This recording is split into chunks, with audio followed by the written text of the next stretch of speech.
The World English Bible, narrated by Sam Kusi. Book 12, 2 Kings. Moab rebelled against Israel after the death of Ahab. Ahaziah fell down through the lattice in his upper chamber that was in Samaria and was sick. And he sent messengers and said to them, "Go, inquire of Beelzebub, the god of Ekron, whether I shall recover of this sickness." But the angel of Yahweh said to Elijah the Tishbite, "Arise, go up to meet the messengers of the king of Samaria, and tell them, is it because there is no God in Israel that you go to inquire of Beelzebub, the god of Ekron? Now therefore, thus says Yahweh, you shall not come down from the bed where you are gone up, but shall surely die." Elijah departed.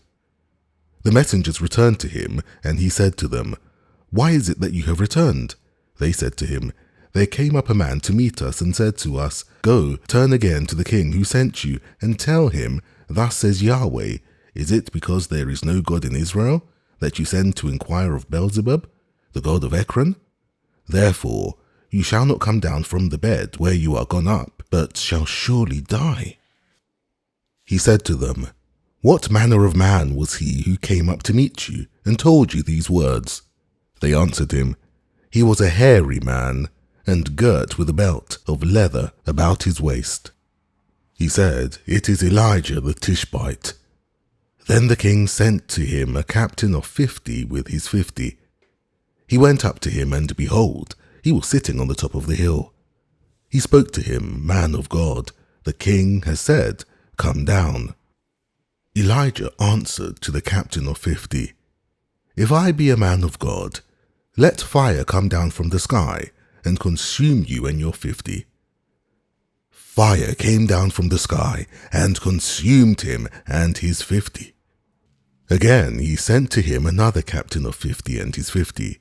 He answered him, "Man of God, thus has the king said, 'Come down quickly.'" Elijah answered them, "If I be a man of God, let fire come down from the sky and consume you and your 50.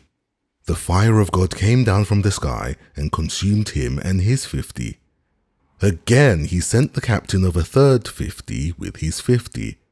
The third captain of 50 went up and came and fell on his knees before Elijah and begged him and said to him, "Man of God, please let my life and the life of these 50 your servants be precious in your sight.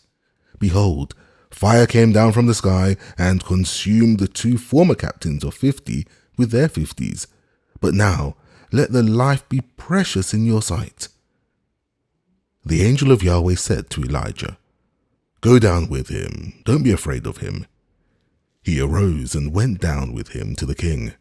He said to him, "Thus says Yahweh, because you have sent messengers to inquire of Beelzebub, the god of Ekron, is it because there is no God in Israel to inquire of his word? Therefore you shall not come down from the bed where you are gone up, but shall surely die."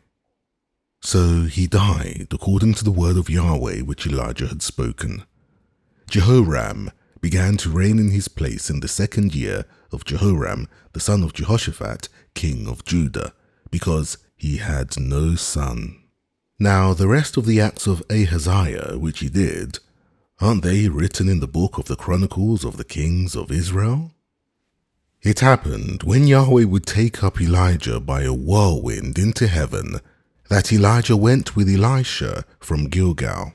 Elijah said to Elisha, "Please wait here, for Yahweh has sent me as far as Bethel." Elisha said, "As Yahweh lives, and as your soul lives, I will not leave you." So they went down to Bethel. The sons of the prophets who were at Bethel came forth to Elisha and said to him, "Do you know that Yahweh will take away your master from your head today?" He said, "Yes, I know it. Hold your peace." Elijah said to him, "Elisha, please wait here, for Yahweh has sent me to Jericho." He said, "As Yahweh lives and as your soul lives, I will not leave you." So they came to Jericho. The sons of the prophets who were at Jericho came near to Elisha and said to him, "Do you know that Yahweh will take away your master from your head today?" He answered, "Yes, I know it. Hold your peace." Elijah said to him, "Please wait here, for Yahweh has sent me to the Jordan." He said, "As Yahweh lives, and as your soul lives, I will not leave you." They too went on. 50 men of the sons of the prophets went and stood over against them afar off, and they too stood by the Jordan.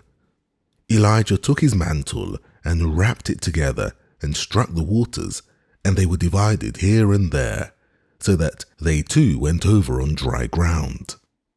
It happened, when they had gone over, that Elijah said to Elisha, "Ask what I shall do for you before I am taken from you."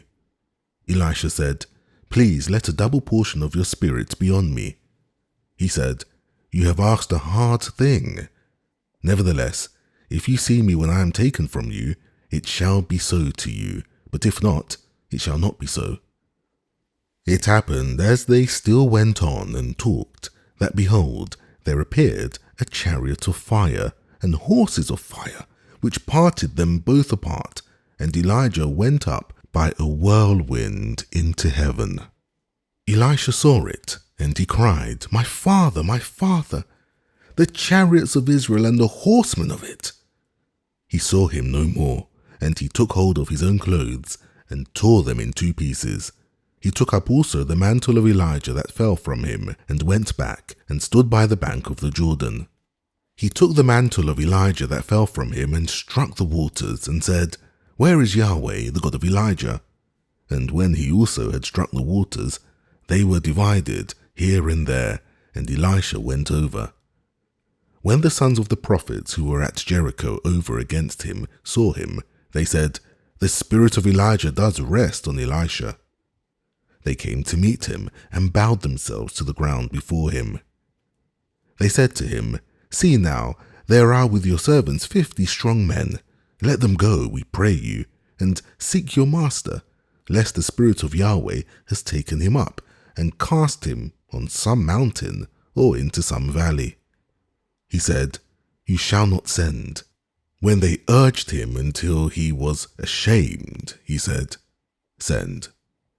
They sent therefore 50 men, and they sought 3 days, but didn't find him. They came back to him while he stayed in Jericho, and he said to them, "Didn't I tell you, don't go?" The men of the city said to Elisha, "Behold, we pray you, the situation of this city is pleasant, as my lord sees, but the water is bad, and the land miscarries." He said, "Bring me a new jar, and put salt therein." They brought it to him. He went forth to the spring of the waters, and cast salt therein, and said, "Thus says Yahweh, I have healed these waters. There shall not be from there any more death or miscarrying." So the waters were healed to this day, according to the word of Elisha which he spoke. He went up from there to Bethel, and as he was going up by the way, some youths came out of the city and mocked him, and said to him, "Go up, you baldy, go up, you bald head." He looked behind him and saw them, and cursed them in the name of Yahweh. 2 female bears came out of the woods, and mauled 42 of those youths. He went from there to Mount Carmel, and from there he returned to Samaria. Now Jeroboam the son of Ahab began to reign over Israel in Samaria in the 18th year of Jehoshaphat, king of Judah, and reigned 12 years. He did that which was evil in the sight of Yahweh, but not like his father and like his mother, for he put away the pillar of Baal that his father had made. Nevertheless, he cleaved to the sins of Jeroboam the son of Nebat, with which he made Israel to sin. He didn't depart from it. Now Mesha, king of Moab, was a sheep breeder, and he rendered to the king of Israel the wool of 100,000 lambs and of 100,000 rams. But it happened, when Ahab was dead, that the king of Moab rebelled against the king of Israel. King Jehoram went out of Samaria at that time and mustered all Israel. He went and sent to Jehoshaphat the king of Judah, saying, The king of Moab has rebelled against me. Will you go up with me against Moab to battle? He said, I will go up. I am as you are, my people as your people, my horses as your horses. He said, Which way shall we go up? He answered, The way of the wilderness of Edom. So the king of Israel went, and the king of Judah, and the king of Edom, and they made a circuit of 7 days' journey, and there was no water for the army, nor for the animals that followed them. The king of Israel said, Alas, for Yahweh has called these 3 kings together to deliver them into the hand of Moab. But Jehoshaphat said, Isn't there here a prophet of Yahweh, that we may inquire of Yahweh by him? One of the king of Israel's servants answered, Elisha, the son of Shaphat, is here, who poured water on the hands of Elijah. Jehoshaphat said, The word of Yahweh is with him. So the king of Israel and Jehoshaphat and the king of Edom went down to him. Elisha said to the king of Israel, What have I to do with you? Get you to the prophets of your father and to the prophets of your mother. The king of Israel said to him, No, for Yahweh has called these 3 kings together to deliver them into the hand of Moab. Elisha said, As Yahweh of armies lives, before whom I stand, surely, were it not that I regard the presence of Jehoshaphat, the king of Judah, I would not look toward you nor see you. But now bring me a minstrel. It happened, when the minstrel played, that the hand of Yahweh came on him. He said, Thus says Yahweh, make this valley full of trenches. For thus says Yahweh, You shall not see wind, neither shall you see rain, yet that valley shall be filled with water, and you shall drink, both you and your livestock and your animals. This is but a light thing in the sight of Yahweh. He will also deliver the Moabites into your hand. You shall strike every fortified city, and every choice city, and shall fell every good tree, and stop all springs of water, and mar every good piece of land with stones. It happened in the morning, about the time of offering the offering, that, behold, there came water by the way of Edom, and the country was filled with water. Now when all the Moabites heard that the kings had come up to fight against them, they gathered themselves together, all who were able to put on armor and upward, and stood on the border. They rose up early in the morning, and the sun shone on the water, and the Moabites saw the water over against them as red as blood. And they said, This is blood. The kings are surely destroyed, and they have struck each man his fellow. Now therefore, Moab, to the spoil. When they came to the camp of Israel, the Israelites rose up and struck the Moabites, so that they fled before them, and they went forward into the land, smiting the Moabites. They beat down the cities, and on every good piece of land they cast every man his stone, and filled it, and they stopped all the springs of water, and felled all the good trees, until in Kir-hareseth only they left the stones of it. However, the men armed with slings went about it, and struck it. When the king of Moab saw that the battle was too severe for him, he took with him 700 men who drew sword to break through to the king of Edom, but they could not.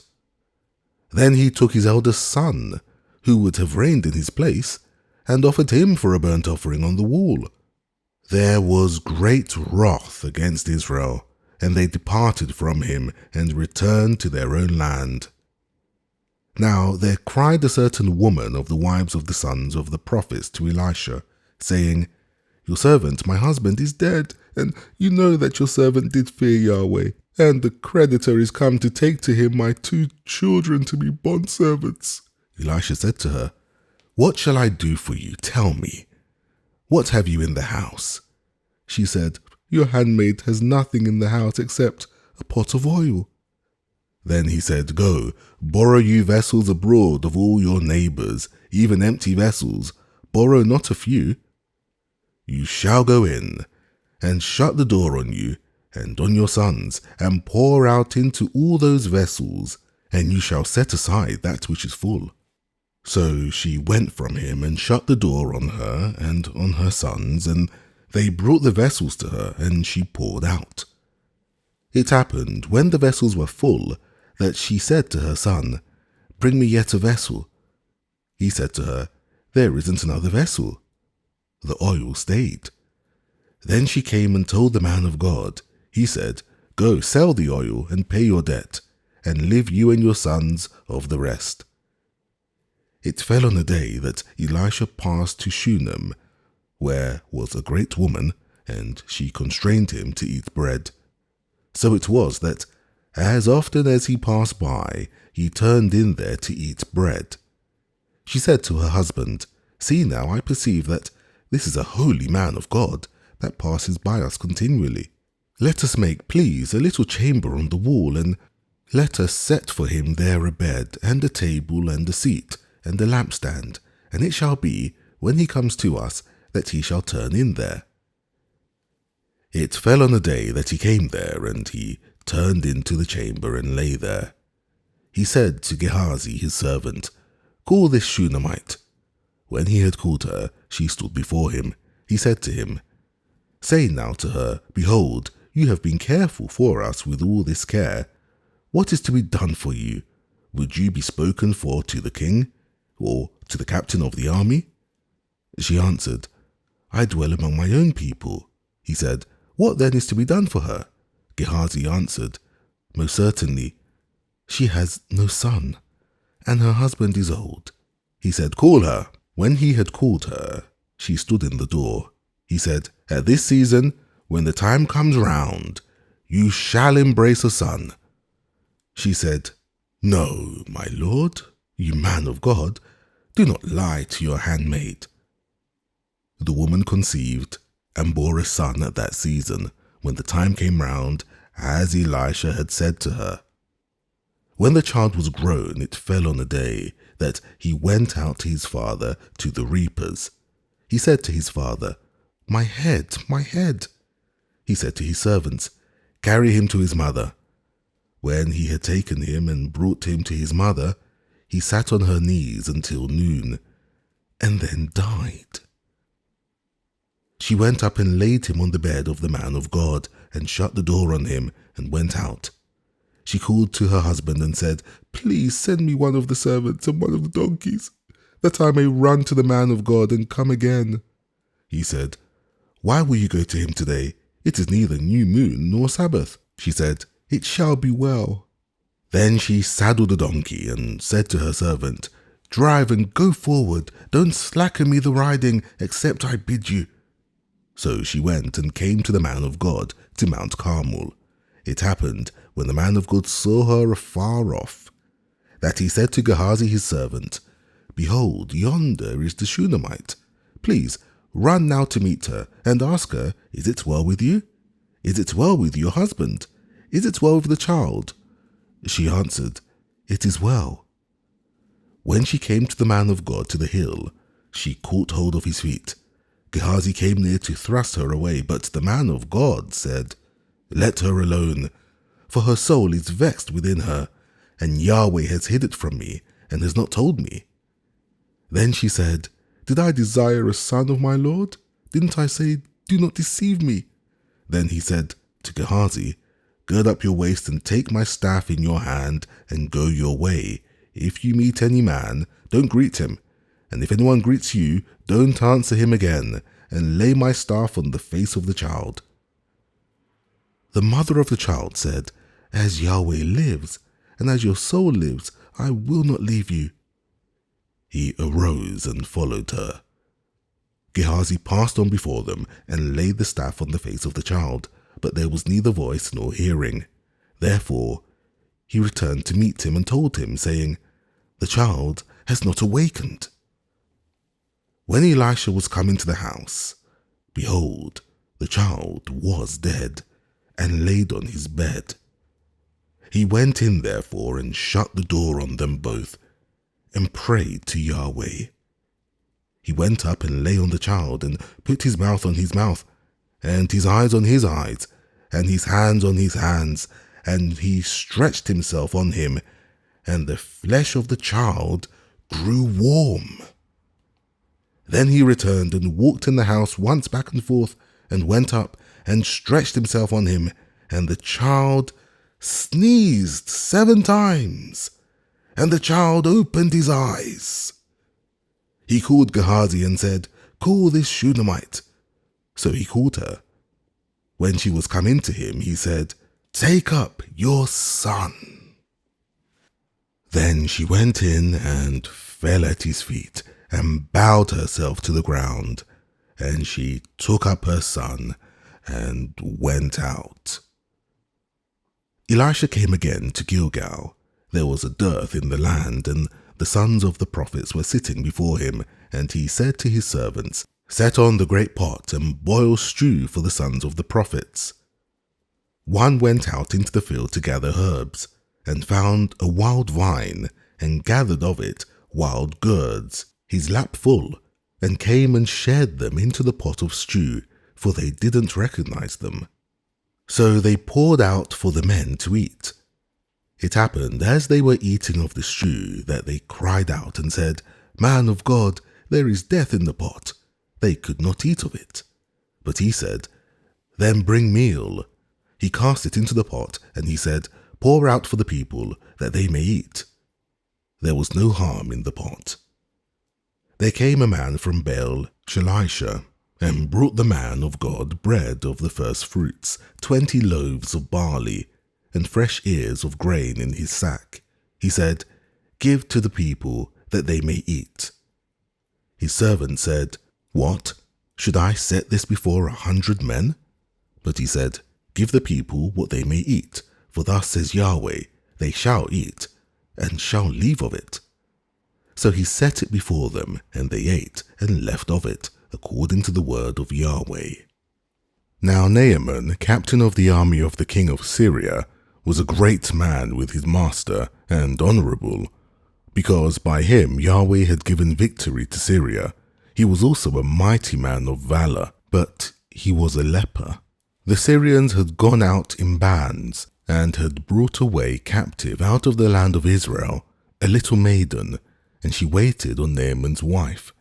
She said to her mistress, "Would that my lord were with the prophet who is in Samaria, then would he recover him of his leprosy." One went in and told his lord, saying, "Thus and thus said the maiden, who is of the land of Israel." The king of Syria said, "Go now, and I will send a letter to the king of Israel." He departed and took with him 10 talents of silver, and 6,000 pieces of gold, and 10 changes in clothing.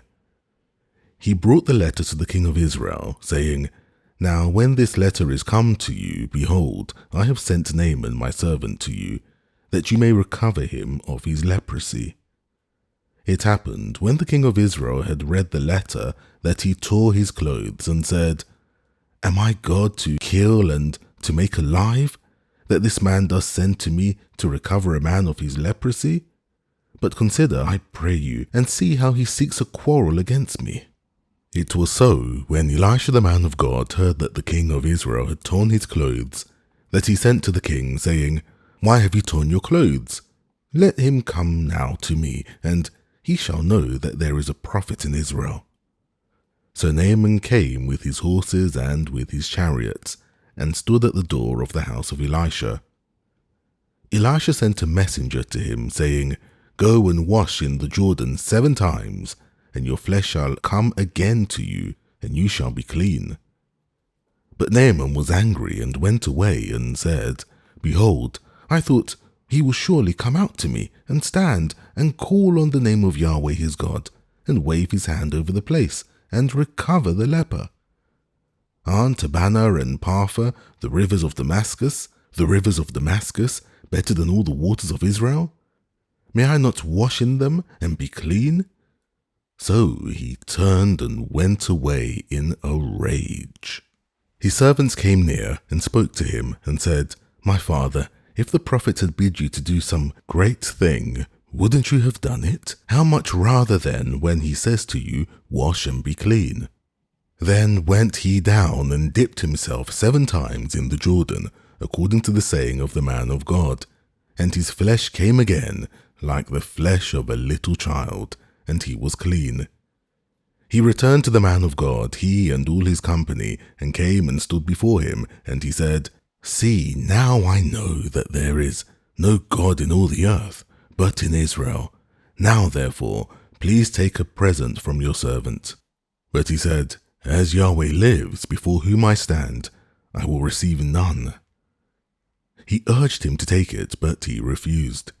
Naaman said, If not, yet, please, let there be given to your servant 2 mules' burden of earth, for your servant will henceforth offer neither burnt offering nor sacrifice to other gods, but to Yahweh. In this thing Yahweh pardon your servant, where my master goes into the house of Rimmon to worship there, and he leans on my hand, and I bow myself in the house of Rimmon. When I bow myself in the house of Rimmon, Yahweh pardon your servant in this thing. He said to him, Go in peace. So he departed from him a little way.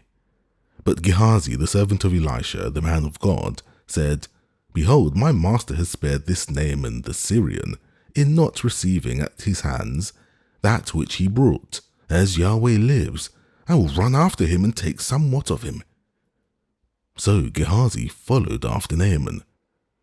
When Naaman saw one running after him, he alighted from the chariot to meet him, and said, Is all well? He said, All is well. My master has sent me, saying, Behold, even now there are come to me from the hill country of Ephraim 2 young men of the sons of the prophets. Please give them a talent of silver and 2 changes of clothing. Naaman said, Be pleased to take 2 talents. He urged him, and bound 2 talents of silver in 2 bags, with 2 changes of clothing, and laid them on 2 of his servants, and they bore them before him. When he came to the hill, he took them from their hand, and bestowed them in the house, and he let the men go, and they departed. But he went in and stood before his master. Elisha said to him, Whence come you, Gehazi? He said, Your servant went nowhere. He said to him, Didn't my heart go with you, when the man turned from his chariot to meet you? Is it a time to receive money, or to receive garments, and olive groves, and vineyards, and sheep and oxen, and male servants and female servants? The leprosy therefore of Naaman shall cleave to you, and to your seed forever. He went out from his presence a leper as white as snow. The sons of the prophet said to Elisha, See now, the place where we dwell before you is too strait for us. Let us go, we pray you, to the Jordan, and take there every man a beam, and let us make a place there where we may dwell. He answered, Go you. One said, Be pleased, I pray you, to go with your servants. He answered, I will go. So he went with them. When they came to the Jordan, they cut down wood. But as one was felling a beam, the axe head fell into the water, and he cried and said, Alas, my master, for it was borrowed. The man of God asked, Where did it fall? He showed him the place. He cut down a stick, threw it in there, and made the iron float. He said, Take it. So he put out his hand and took it. Now the king of Syria was warring against Israel, and he took counsel with his servants, saying, In such and such a place shall be my camp. The man of God sent to the king of Israel, saying, Beware that you not pass such a place, for there the Syrians are coming down.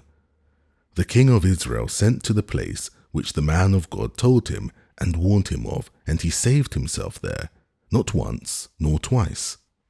The heart of the king of Syria was sore troubled for this thing, and he called his servants and said to them, Won't you show me which of us is for the king of Israel? One of his servants said, No, my lord, O king, but Elisha the prophet who is in Israel tells the king of Israel the words that you speak in your bedchamber. He said, Go and see where he is, that I may send and get him. It was told him, saying, Behold, he is in Dothan. Therefore sent he there horses and chariots and a great army, and they came by night and surrounded the city. When the servant of the man of God was risen early and gone forth, behold, an army of horses and chariots was round about the city. His servant said to him, Alas, my master, how shall we do? He answered, "Don't be afraid, for those who are with us are more than those who are with them."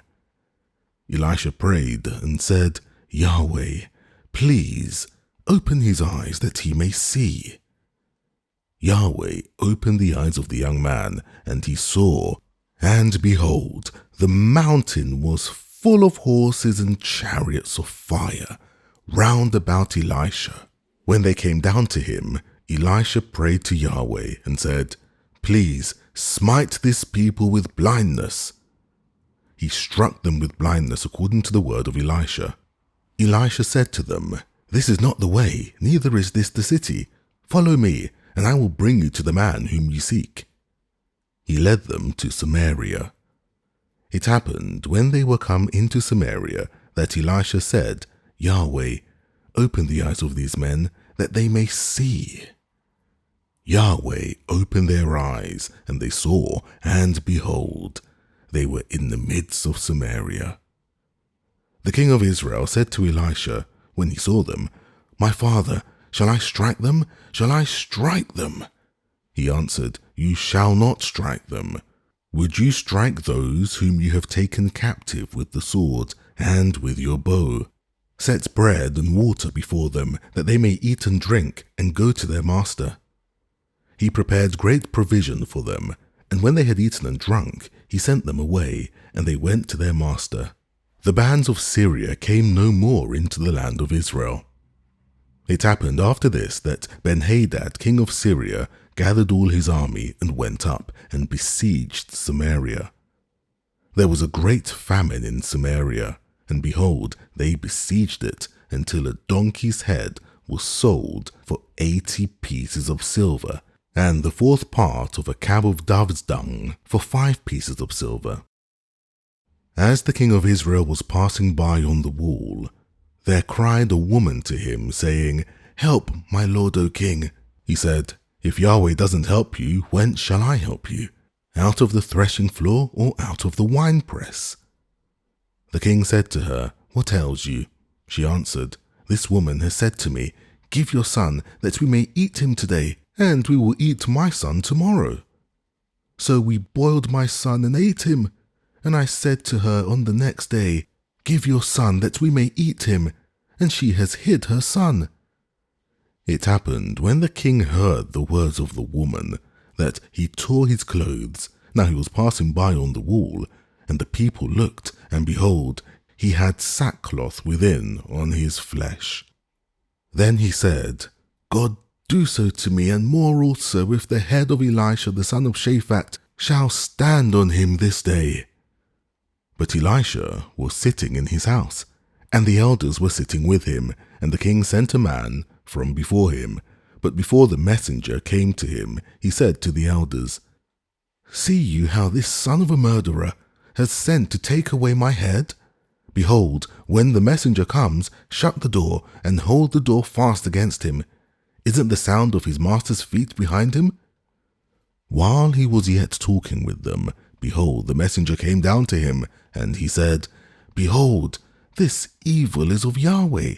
Why should I wait for Yahweh any longer?" Elisha said, "Hear you the word of Yahweh. Thus says Yahweh, tomorrow, about this time, shall a measure of fine flour be sold for a shekel, and 2 measures of barley for a shekel, in the gate of Samaria." Then the captain on whose hand the king leaned answered the man of God, and said, "Behold, if Yahweh should make windows in heaven, might this thing be?" He said, "Behold, you shall see it with your eyes, but shall not eat of it." Now there were 4 leprous men at the entrance of the gate, and they said one to another, "Why sit we here until we die? If we say, we will enter into the city, then the famine is in the city, and we shall die there. And if we sit still here, we die also.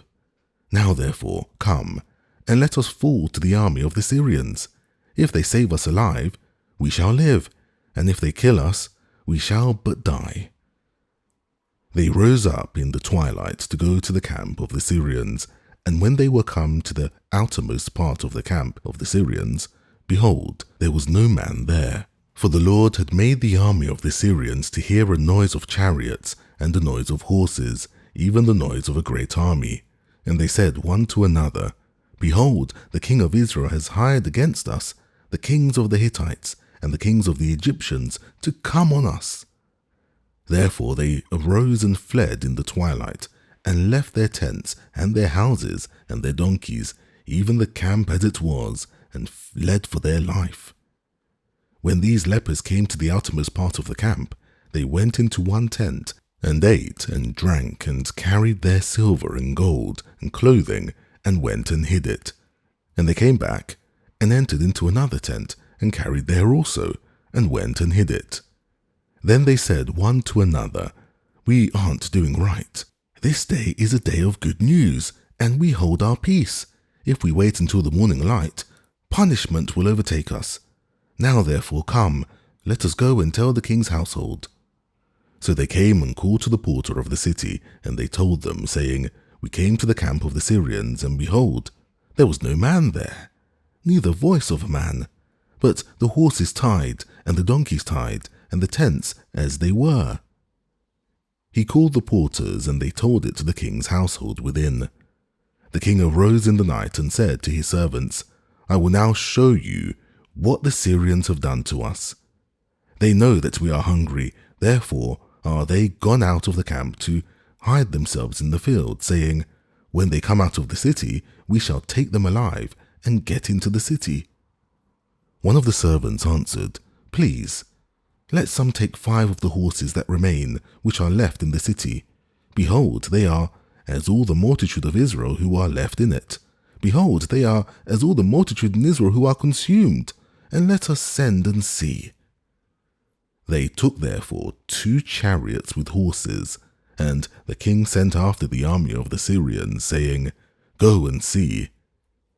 They went after them to the Jordan, and behold, all the way was full of garments and vessels, which the Syrians had cast away in their haste. The messengers returned and told the king. The people went out and plundered the camp of the Syrians. So a measure of fine flour was sold for a shekel, and 2 measures of barley for a shekel, according to the word of Yahweh. The king appointed the captain on whose hand he leaned to have the charge of the gate, and the people trod on him in the gate, and he died as the man of God had said, who spoke when the king came down to him. It happened as the man of God had spoken to the king, saying, 2 measures of barley for a shekel, and a measure of fine flour for a shekel, shall be tomorrow about this time in the gate of Samaria. And that the captain answered the man of God, and said, Now behold, if Yahweh should make windows in heaven, might such a thing be? And he said, Behold, you shall see it with your eyes, but shall not eat of it. It happened even so to him, for the people trod on him in the gate, and he died. Now Elisha had spoken to the woman whose son he had restored to life, saying, Arise, and go you and your household, and sojourn wherever you can sojourn, for Yahweh has called for a famine, and it shall also come on the land 7 years. The woman arose and did according to the word of the man of God, and she went with her household and sojourned in the land of the Philistines 7 years. It happened at the 7 years' end that the woman returned out of the land of the Philistines, and she went forth to cry to the king for her house and for her land. Now the king was talking with Gehazi, the servant of the man of God, saying, Please, tell me all the great things that Elisha has done. It happened as he was telling the king how he had restored to life him who was dead, that behold, the woman whose son he had restored to life cried to the king for her house and for her land. Gehazi said, My lord, O king, this is the woman and this is her son, whom Elisha restored to life. When the king asked the woman, she told him. So the king appointed to her a certain officer, saying, Restore all that was hers, and all the fruits of the field since the day that she left the land, even until now. Elisha came to Damascus, and Ben-Hadad, the king of Syria, was sick. And it was told him, saying, The man of God is come here. The king said to Hazael, Take a present in your hand, and go, meet the man of God, and inquire of Yahweh by him, saying, Shall I recover of this sickness? So Hazael went to meet him and took a present with him, even of every good thing of Damascus, 40 camels' burden, and came and stood before him and said, Your son Ben-Hadad, king of Syria, has sent me to you, saying, Shall I recover of this sickness? Elisha said to him, Go, tell him, you shall surely recover. However, Yahweh has showed me that he shall surely die. He settled his gaze steadfastly on him until he was ashamed, and the man of God wept. Hazael said, Why weeps my lord? He answered, Because I know the evil that you will do to the children of Israel. Their strongholds will you set on fire, and their young men will you kill with the sword, and will dash in pieces their little ones, and rip up their women with child. Hazael said, But what is your servant, who is but a dog, that he should do this great thing? Elisha answered, Yahweh has shown me that you shall be king over Syria. Then he departed from Elisha and came to his master, who said to him, What said Elisha to you? He answered, He told me that you would surely recover.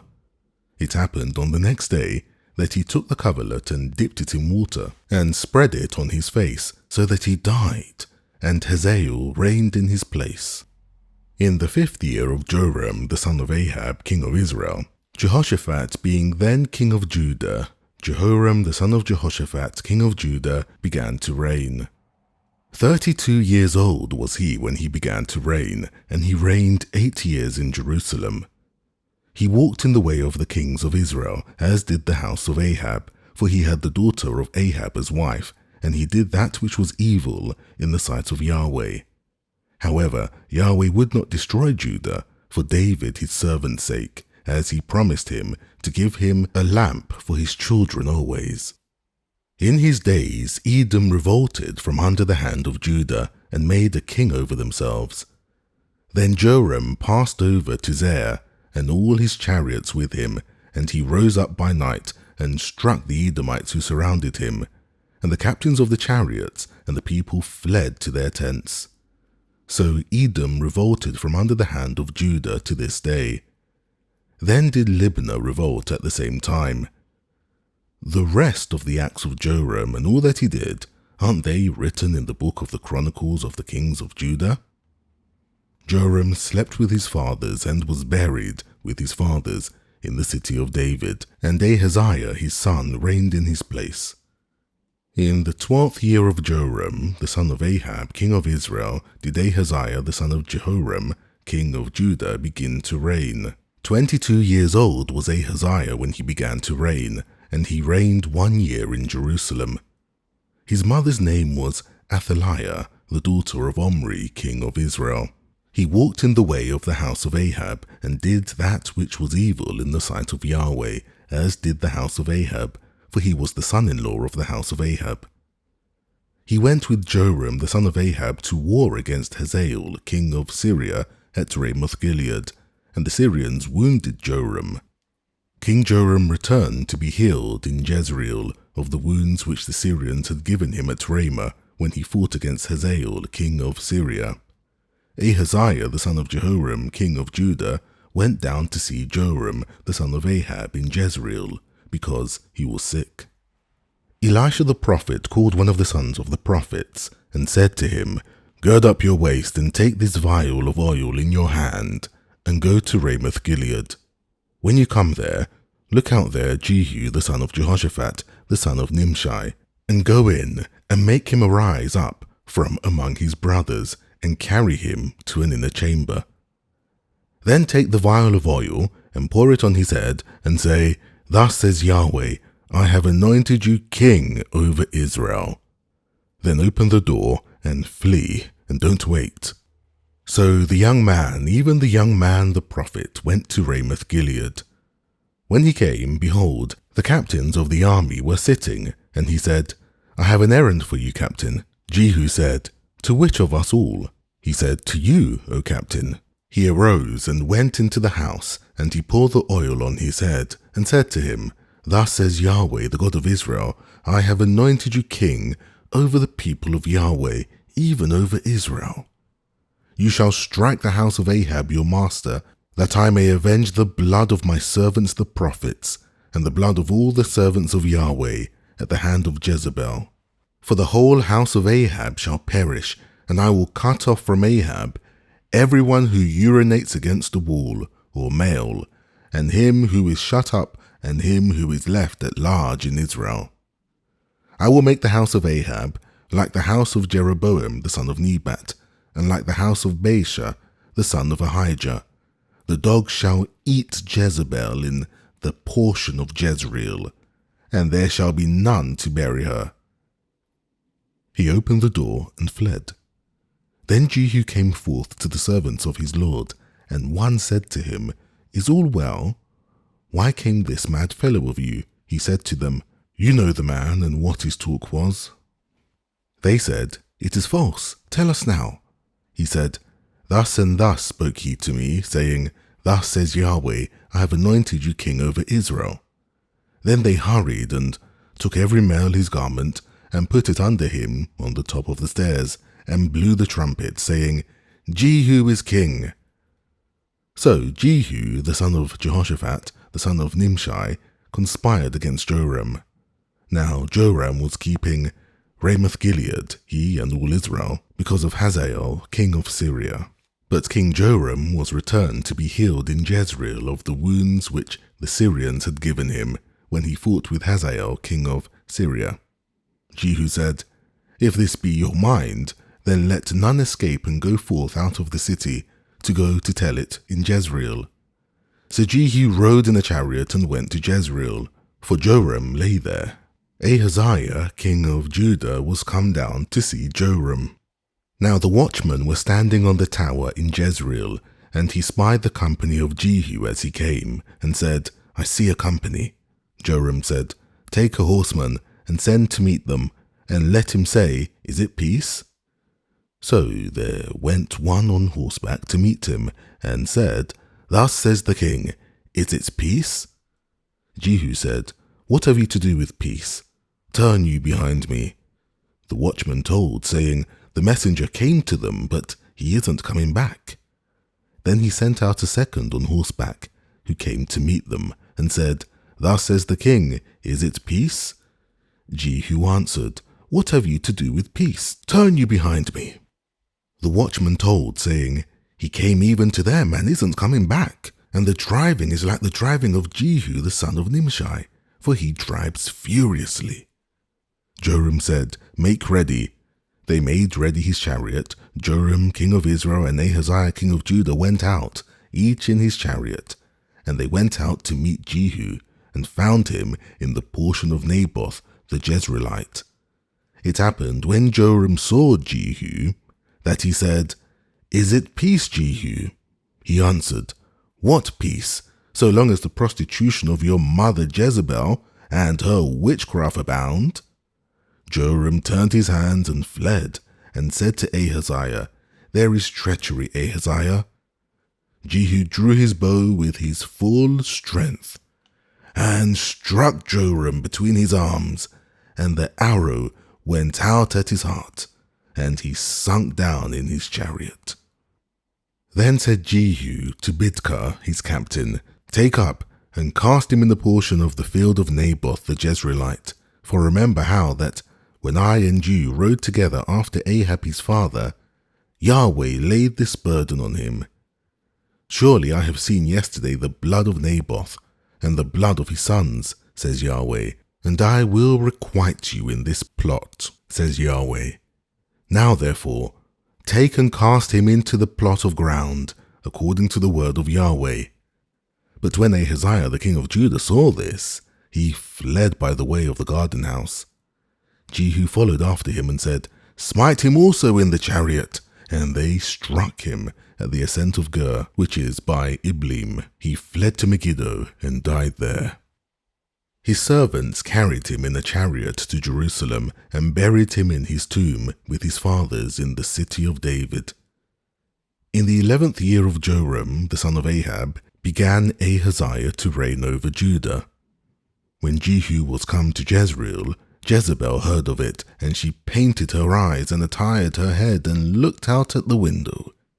As Jehu entered in at the gate, she said, "Is it peace, you Zimri, your master's murderer?" He lifted up his face to the window and said, "Who is on my side? Who?" There looked out to him 2 or 3 eunuchs. He said, "Throw her down." So they threw her down, and some of her blood was sprinkled on the wall and on the horses, and he trod her underfoot. When he was come in, he ate and drank, and he said, "See now to this cursed woman, and bury her, for she is the king's daughter." They went to bury her, but they found no more of her than the skull, and the feet, and the palms of her hands. Therefore they came back and told him. He said, "This is the word of Yahweh, which he spoke by his servant Elijah the Tishbite, saying, In the portion of Jezreel shall the dogs eat the flesh of Jezebel, and the body of Jezebel shall be as dung on the face of the field in the portion of Jezreel, so that they shall not say, This is Jezebel." Now Ahab had 70 sons in Samaria. Jehu wrote letters and sent to Samaria to the rulers of Jezreel, even the elders, and to those who brought up the sons of Ahab, saying, "Now as soon as this letter comes to you, seeing your master's sons are with you, and there are with you chariots and horses, a fortified city also, and armor, look you out the best and meet of your master's sons, and set him on your father's throne, and fight for your master's house." But they were exceedingly afraid, and said, "Behold, the 2 kings didn't stand before him. How then shall we stand?"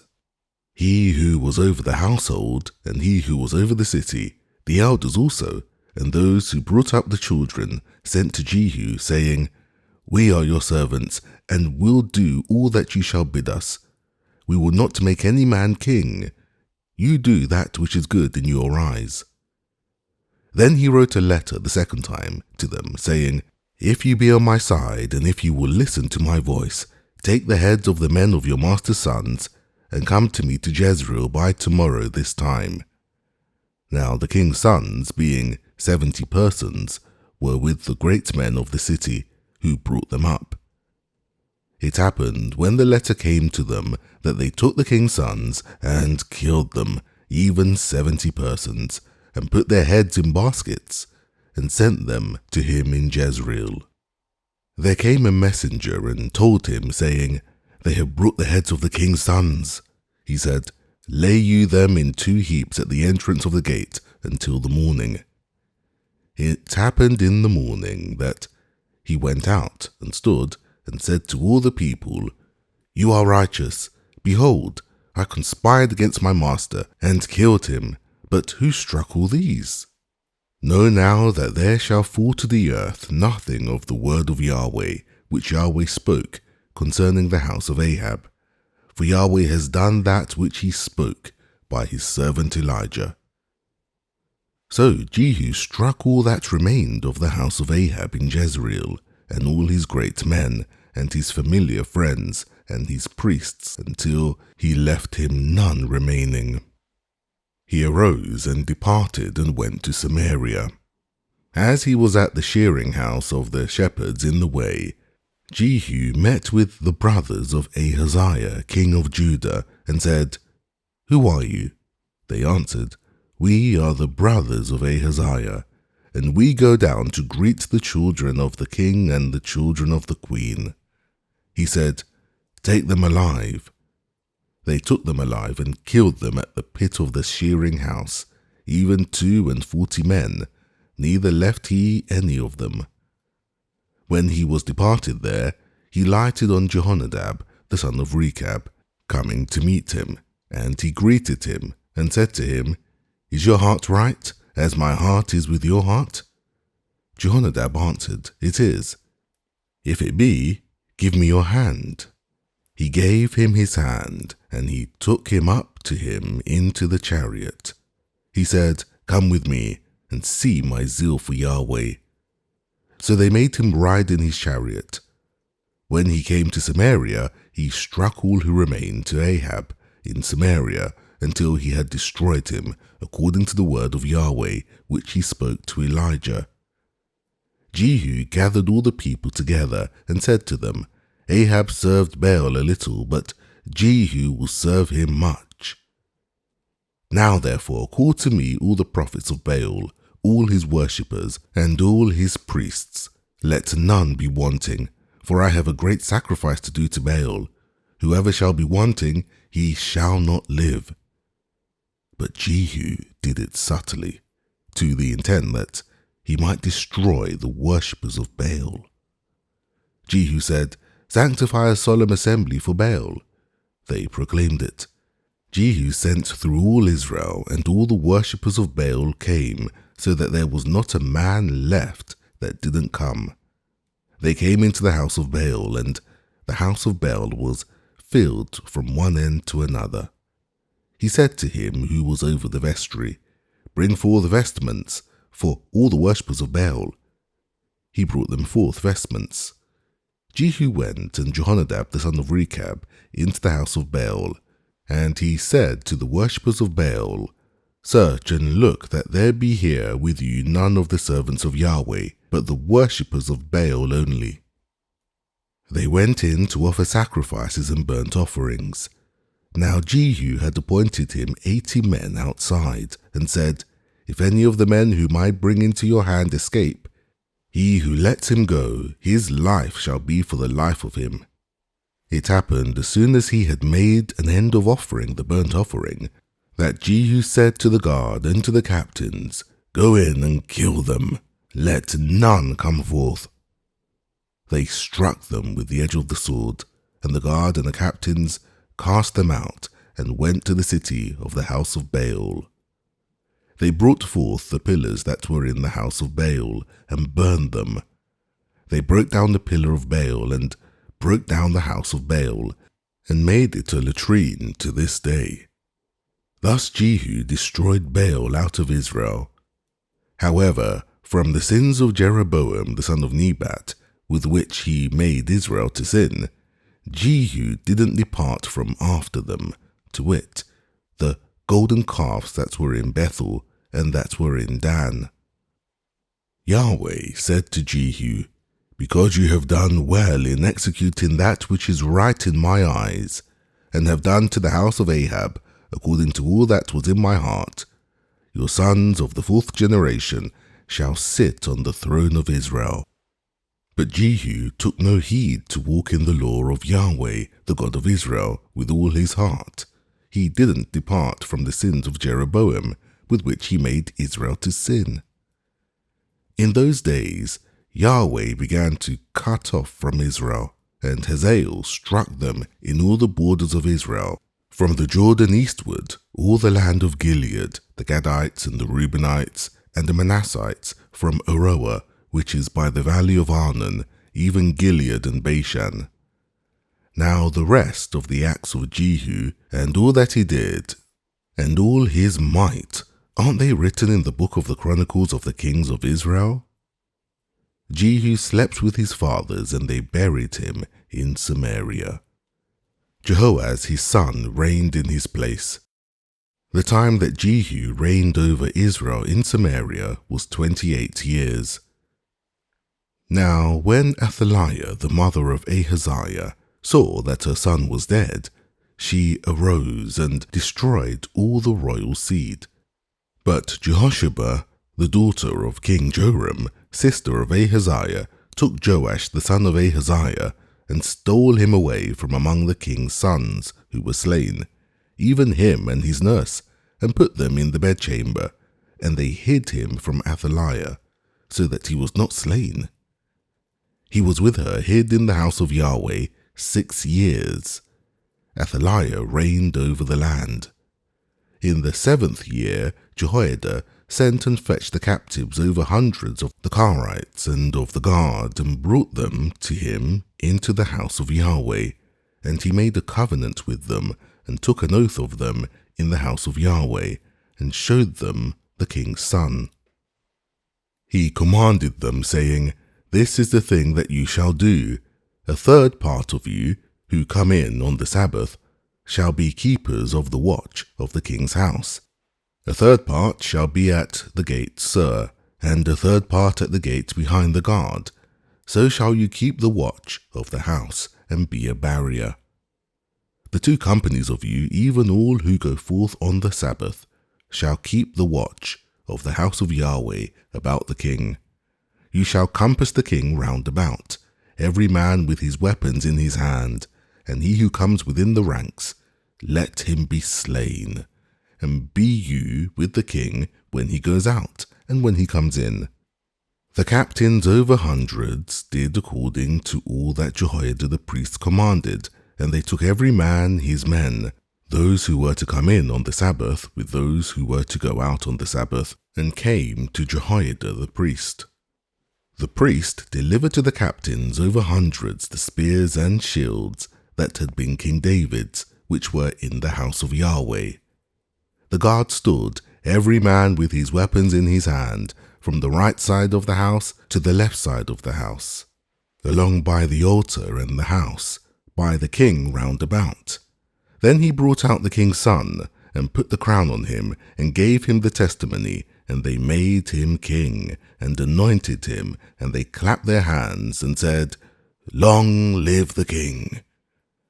When Athaliah heard the noise of the guard and of the people, she came to the people into the house of Yahweh, and she looked, and behold, the king stood by the pillar, as the manner was, and the captains of the trumpets by the king, and all the people of the land rejoiced, and blew trumpets. Then Athaliah tore her clothes, and cried, Treason! Treason!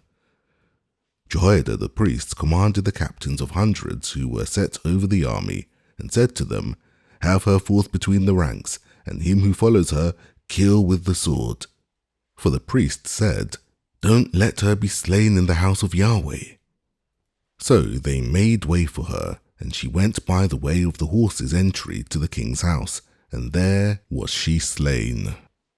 Jehoiada made a covenant between Yahweh and the king and the people, that they should be Yahweh's people, between the king also and the people. All the people of the land went to the house of Baal, and broke it down. His altars and his images broke they in pieces thoroughly, and killed Mattan the priest of Baal before the altars. The priest appointed officers over the house of Yahweh. He took the captains over hundreds, and the Karites, and the guard, and all the people of the land, and they brought down the king from the house of Yahweh, and came by the way of the gate of the guard to the king's house. He sat on the throne of the kings. So all the people of the land rejoiced, and the city was quiet. Athaliah they had slain with the sword at the king's house. Jehoash was 7 years old when he began to reign. In the 7th year of Jehu began Jehoash to reign, and he reigned 40 years in Jerusalem, and his mother's name was Zibiah of Beersheba. Jehoash did that which was right in the eyes of Yahweh all his days in which Jehoiada the priest instructed him. However, the high places were not taken away. The people still sacrificed and burnt incense in the high places. Jehoash said to the priests, All the money of the holy things that is brought into the house of Yahweh in current money, the money of the persons for whom each man is rated, and all the money that it comes into any man's heart to bring into the house of Yahweh, let the priests take it to them, every man from his acquaintance, and they shall repair the breaches of the house, wherever any breach shall be found. But it was so that in the 23rd year of King Jehoash, the priests had not repaired the breaches of the house. Then King Jehoash called for Jehoiada the priest, and for the other priests, and said to them, Why don't you repair the breaches of the house? Now therefore, take no more money from your acquaintance, but deliver it for the breaches of the house. The priests consented that they should take no more money from the people, neither repair the breaches of the house. But Jehoiada the priest took a chest, and bored a hole in the lid of it, and set it beside the altar, on the right side, as one comes into the house of Yahweh. And the priests who kept the threshold put therein all the money that was brought into the house of Yahweh. It was so, when they saw that there was much money in the chest, that the king's scribe and the high priests came up, and they put up in bags, and counted the money that was found in the house of Yahweh. They gave the money that was weighed out into the hands of those who did the work, who had the oversight of the house of Yahweh, and they paid it out to the carpenters and the builders who worked on the house of Yahweh, and to the masons and the stonecutters, and for buying timber and hewn stone to repair the breaches of the house of Yahweh, and for all that was laid out for the house to repair it. But there were not made for the house of Yahweh cups of silver, snuffers, basins, trumpets, any vessels of gold or vessels of silver, of the money that was brought into the house of Yahweh, for they gave that to those who did the work, and repaired therewith the house of Yahweh. Moreover, they didn't demand an accounting from the men into whose hand they delivered the money to give to those who did the work, for they dealt faithfully. The money for the trespass offerings and the money for the sin offerings was not brought into the house of Yahweh, it was the priests. Then Hazael, king of Syria, went up and fought against Gath, and took it, and Hazael set his face to go up to Jerusalem. Jehoash, king of Judah, took all the holy things that Jehoshaphat and Jehoram and Ahaziah, his fathers, kings of Judah, had dedicated, and his own holy writings, and all the gold that was found in the treasures of the house of Yahweh, and of the king's house, and sent it to Hazael, king of Syria, and he went away from Jerusalem. Now the rest of the acts of Joash, and all that he did, aren't they written in the books of the chronicles of the kings of Judah? His servants arose and made a conspiracy, and struck Joash at the house of Millo, on the way that goes down to Silla. For Josachar the son of Shimeath, and Jehozabad the son of Shomer his servants, struck him, and he died. And they buried him with his fathers in the city of David, and Amaziah his son reigned in his place. In the 23rd year of Jehoash, the son of Ahaziah, king of Judah, Jehoash the son of Jehu began to reign over Israel in Samaria, and reigned 17 years. He did that which was evil in the sight of Yahweh, and followed the sins of Jeroboam, the sons of Nebat, with which he made Israel to sin, and didn't depart from it. The anger of Yahweh was kindled against Israel, and he delivered them into the hand of Hazael, king of Syria, and into the hand of Ben-Hadad, the son of Hazael, continually. Jehoaz begged Yahweh, and Yahweh listened to him, for he saw the oppression of Israel, how that the king of Syria oppressed them. Yahweh gave Israel a saviour, so that they went out from under the hand of the Syrians, and the children of Israel lived in their tents as before. Nevertheless, they didn't depart from the sins of the house of Jeroboam, with which he made Israel to sin, but walked therein, and there remained the Asherah also in Samaria. For he didn't leave to Jehoaz of the people save 50 horsemen and 10 chariots, and 10,000 footmen, for the king of Syria destroyed them, and made them like the dust in threshing. Now the rest of the acts of Jehoaz, and all that he did, and his might, aren't they written in the book of the chronicles of the kings of Israel? Jehoaz slept with his fathers, and they buried him in Samaria, and Jehoash his son reigned in his place. In the 37th year of Jehoash king of Judah began Jehoash the son of Jehoaz to reign over Israel in Samaria, and reigned 16 years. He did that which was evil in the sight of Yahweh. He didn't depart from all the sins of Jeroboam the son of Nebat, with which he made Israel to sin, but he walked therein. Now the rest of the acts of Joash, and all that he did, and his might with which he fought against Amaziah, king of Judah, aren't they written in the book of the chronicles of the kings of Israel? Joash slept with his fathers, and Jeroboam sat on his throne, and Joash was buried in Samaria with the kings of Israel. Now Elisha was fallen sick of his sickness of which he died, and Joash, the king of Israel, came down to him and wept over him and said, my father, the chariots of Israel and the horsemen of it.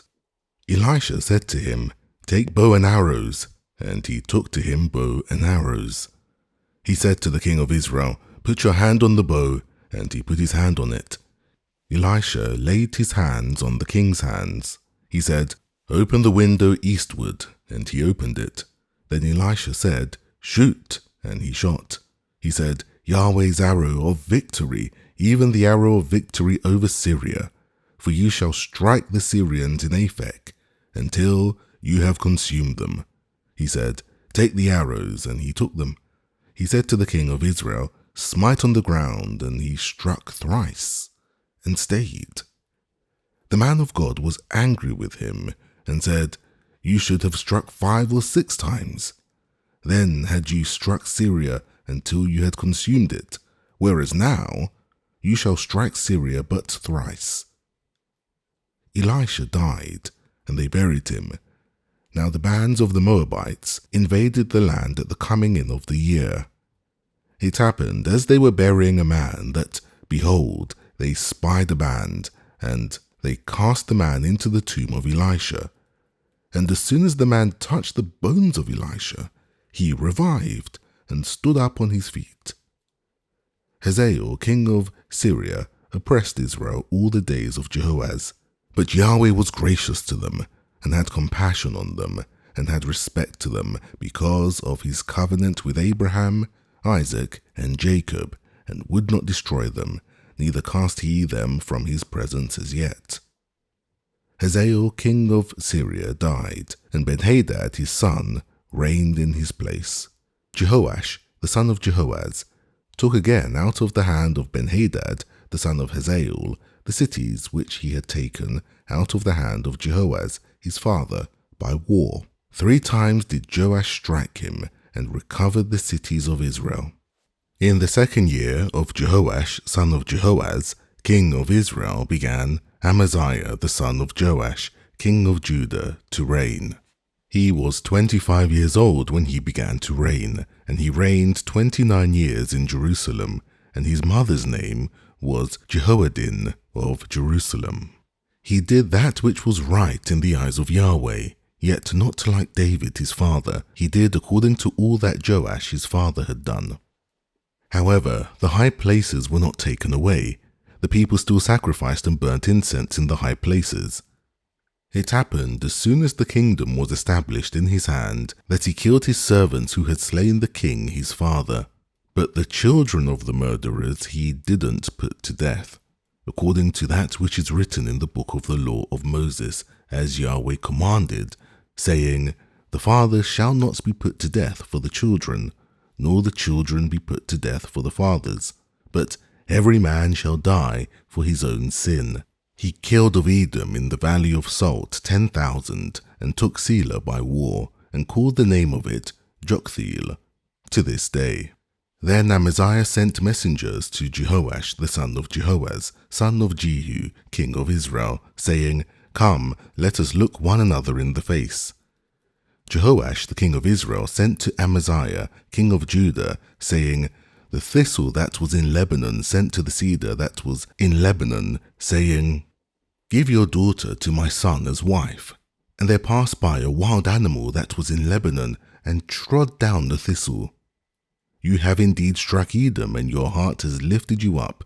Glory of it, and abide at home. For why should you meddle to your hurt, that you should fall, even you, and Judah with you? But Amaziah would not hear. So Jehoash king of Israel went up, and he and Amaziah king of Judah looked one another in the face at Beth Shemesh, which belongs to Judah. Judah was put to the worse before Israel, and they fled every man to his tent. Jehoash king of Israel took Amaziah king of Judah, the son of Jehoash, the son of Ahaziah, at Beth Shemesh, and came to Jerusalem, and broke down the wall of Jerusalem from the gate of Ephraim to the corner gate, 400 cubits. He took all the gold and silver and all the vessels that were found in the house of Yahweh and in the treasures of the king's house, the hostages also, and returned to Samaria. Now the rest of the acts of Jehoash, which he did, and his might, and how he fought with Amaziah king of Judah, aren't they written in the book of the Chronicles of the kings of Israel?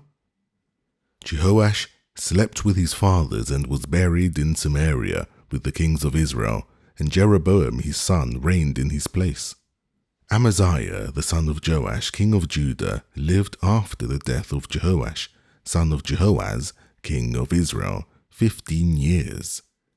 Now the rest of the acts of Amaziah, aren't they written in the book of the Chronicles of the kings of Judah? They made a conspiracy against him in Jerusalem, and he fled to Lachish, but they sent after him to Lachish and killed him there. They brought him on horses, and he was buried at Jerusalem with his fathers in the city of David. All the people of Judah took Azariah, who was 16 years old, and made him king in the room of his father Amaziah. He built Elath and restored it to Judah. After that, the king slept with his fathers. In the 15th year of Amaziah, the son of Joash, king of Judah, Jeroboam, the son of Joash, king of Israel, began to reign in Samaria, and reigned 41 years. He did that which was evil in the sight of Yahweh. He didn't depart from all the sins of Jeroboam, the son of Nebat, with which he made Israel to sin. He restored the border of Israel from the entrance of Hamath to the sea of the Arabah, according to the word of Yahweh, the God of Israel, which he spoke to his servant Jonah, the son of Amittai, the prophet, who was of Gath-hepher. For Yahweh saw the affliction of Israel, that it was very bitter, for there was none shut up nor left at large, neither was there any helper for Israel. Yahweh didn't say that he would blot out the name of Israel from under the sky, but he saved them by the hand of Jeroboam, the son of Joash.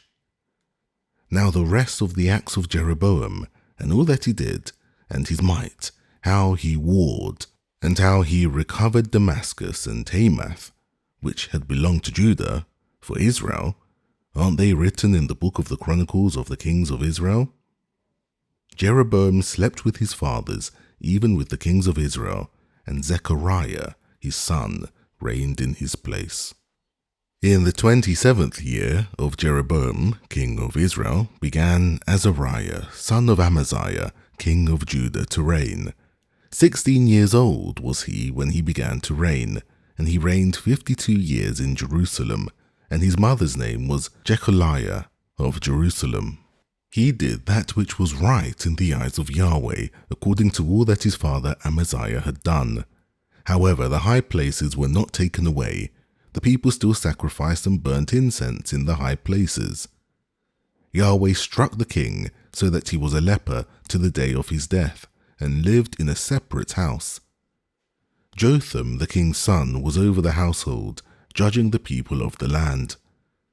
Now the rest of the acts of Azariah, and all that he did, aren't they written in the book of the Chronicles of the kings of Judah? Azariah slept with his fathers, and they buried him with his fathers in the city of David, and Jotham his son reigned in his place. In the 38th year of Azariah king of Judah did Zechariah the son of Jeroboam reign over Israel in Samaria 6 months. He did that which was evil in the sight of Yahweh, as his fathers had done. He didn't depart from the sins of Jeroboam the son of Nebat, with which he made Israel to sin. Shallum the son of Jabesh conspired against him, and struck him before the people, and killed him, and reigned in his place. Now the rest of the acts of Zechariah, behold, they are written in the book of the Chronicles of the kings of Israel. This was the word of Yahweh which he spoke to Jehu, saying, Your sons to the 4th generation shall sit on the throne of Israel. So it came to pass. Shallum the son of Jabesh began to reign in the 9 and 13th year of Uzziah king of Judah, and he reigned the space of a month in Samaria. Menahem the son of Gadi went up from Tirzah, and came to Samaria, and struck Shallum, the son of Jabesh, in Samaria, and killed him, and reigned in his place. Now the rest of the acts of Shallum, and his conspiracy which he made, behold, they are written in the book of the Chronicles of the kings of Israel. Then Menhanem struck Tifsa, and all who were therein, and the borders of it, from Tirzah, because they didn't open to him. Therefore he struck it, and all the women therein, who were with child, he ripped up. In the 9 and 13th year of Azariah, king of Judah, began Menhanem, the son of Gadi, to reign over Israel, and reigned 10 years in Samaria. He did that which was evil in the sight of Yahweh. He didn't depart all his days from the sins of Jeroboam, the son of Nebat, with which he made Israel to sin. There came against the land Pul, the king of Assyria, and Menhanem gave Pul 1,000 talents of silver, that his hand might be with him to confirm the kingdom in his hand. Menhanem exacted the money of Israel, even of all the mighty men of wealth, of each man 50 shekels of silver, to give to the king of Assyria. So the king of Assyria turned back and didn't stay there in the land. Now the rest of the acts of Menhanem and all that he did, aren't they written in the book of the Chronicles of the kings of Israel? Menhanem slept with his fathers, and Pekahiah his son reigned in his place. In the 50th year of Azariah king of Judah, Pekahiah the son of Menhanem began to reign over Israel in Samaria, and reigned 2 years. He did that which was evil in the sight of Yahweh. He didn't depart from the sins of Jeroboam, the son of Nebat, with which he made Israel to sin. Pekah, the son of Remaliah, his captain, conspired against him, and struck him in Samaria, in the castle of the king's house, with Argob and Ariah, and with him were 50 of the Gileadites, and killed him, and reigned in his place. Now the rest of the acts of Pekahiah, and all that he did, behold, they are written in the book of the Chronicles of the kings of Israel. In the 52nd year of Azariah, king of Judah, Pekah the son of Remaliah began to reign over Israel in Samaria, and reigned 20 years. He did that which was evil in the sight of Yahweh. He didn't depart from the sins of Jeroboam, the son of Nebat, with which he made Israel to sin. In the days of Pekah, king of Israel, came Tiglath-Pileser, king of Assyria, and took Ijon, and Abel Beth-Maachah, and Genoa, and Kedesh, and Hazor, and Gilead, and Galilee, all the land of Naphtali, and he carried them captive to Assyria. Hoshea the son of Elah made a conspiracy against Pekah the son of Remaliah, and struck him, and killed him, and reigned in his place, in the 20th year of Jotham the son of Uzziah. Now the rest of the acts of Pekah, and all that he did, behold, they are written in the book of the Chronicles of the kings of Israel. In the 2nd year of Pekah the son of Remaliah, king of Israel, began Jotham the son of Uzziah, king of Judah, to reign. He was 25 years old when he began to reign, and he reigned 16 years in Jerusalem, and his mother's name was Jerusha, the daughter of Zadok. He did that which was right in the eyes of Yahweh. He did according to all that his father Uzziah had done. However, the high places were not taken away. The people still sacrificed and burned incense to the high places. He built the upper gate of the house of Yahweh. Now the rest of the acts of Jotham and all that he did, aren't they written in the book of the Chronicles of the kings of Judah? In those days, Yahweh began to send against Judah Rezin the king of Syria, and Pekah the son of Remaliah. Jotham slept with his fathers and was buried with his fathers in the city of David his father, and Ahaz his son reigned in his place. In the 17th year of Pekah the son of Remaliah, Ahaz the son of Jotham, king of Judah, began to reign.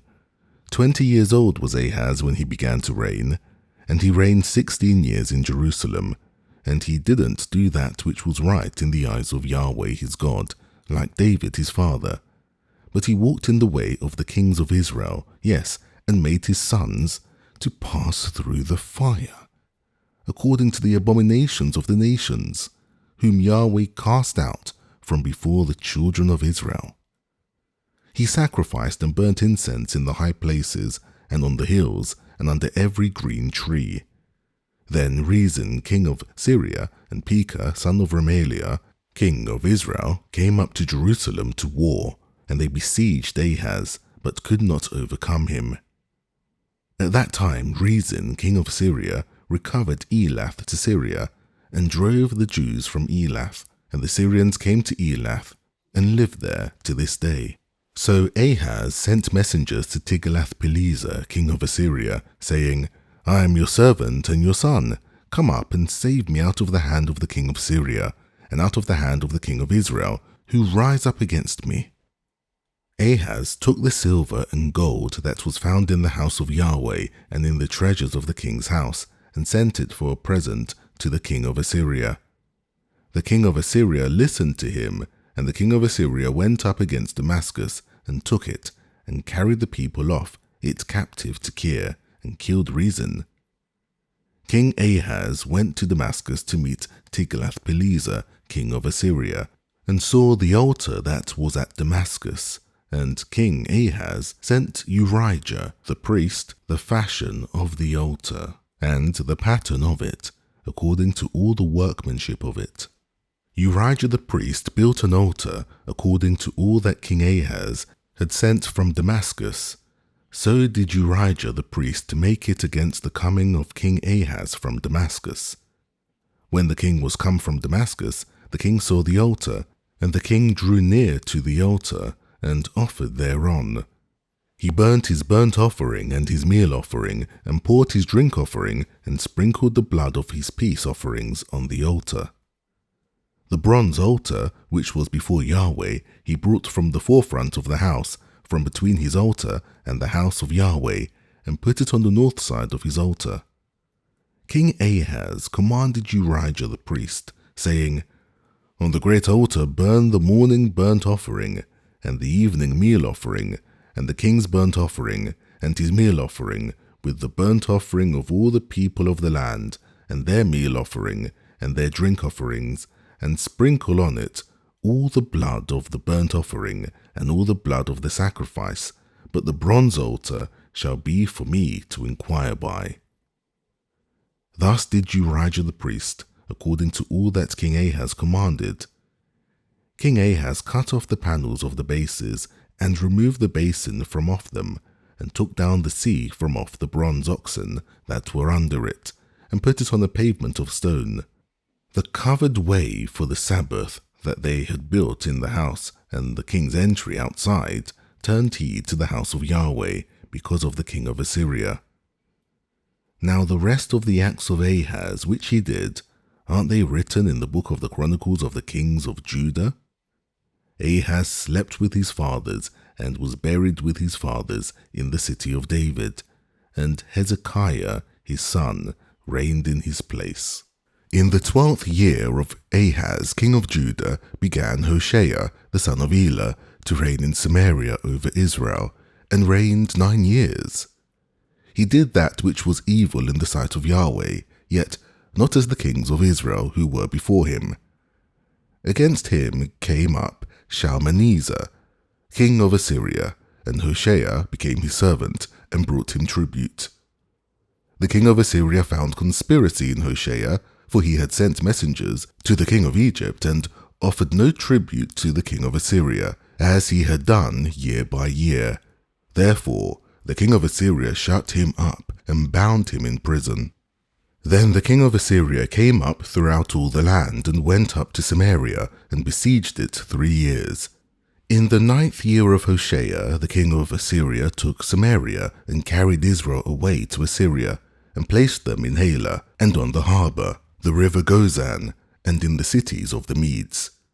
It was so because the children of Israel had sinned against Yahweh their God, who brought them up out of the land of Egypt, from under the hand of Pharaoh, king of Egypt, and had feared other gods, and walked in the statutes of the nations, whom Yahweh cast out from before the children of Israel, and the kings of Israel which they made. The children of Israel did secretly things that were not right against Yahweh their God, and they built them high places in all their cities, from the tower of the watchmen to the fortified city. And they set them up pillars and asherim on every high hill, and under every green tree. And there they burnt incense in all the high places, as did the nations whom Yahweh carried away before them. And they worked wicked things to provoke Yahweh to anger. And they served idols, of which Yahweh had said to them, "You shall not do this thing." Yet Yahweh testified to Israel and to Judah by every prophet and every seer, saying, "Turn you from your evil ways, and keep my commandments and my statutes, according to all the law which I commanded your fathers, and which I sent to you by my servants the prophets."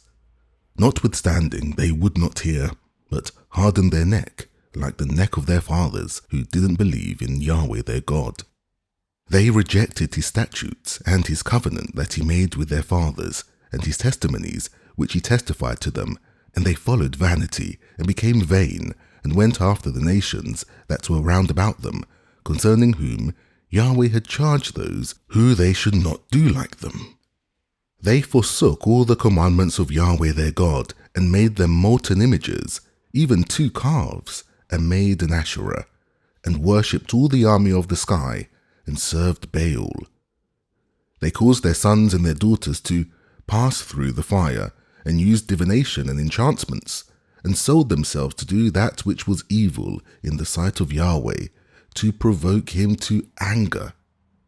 Therefore Yahweh was very angry with Israel, and removed them out of his sight. There was none left but the tribe of Judah only. Also Judah didn't keep the commandments of Yahweh their God, but walked in the statutes of Israel which they made.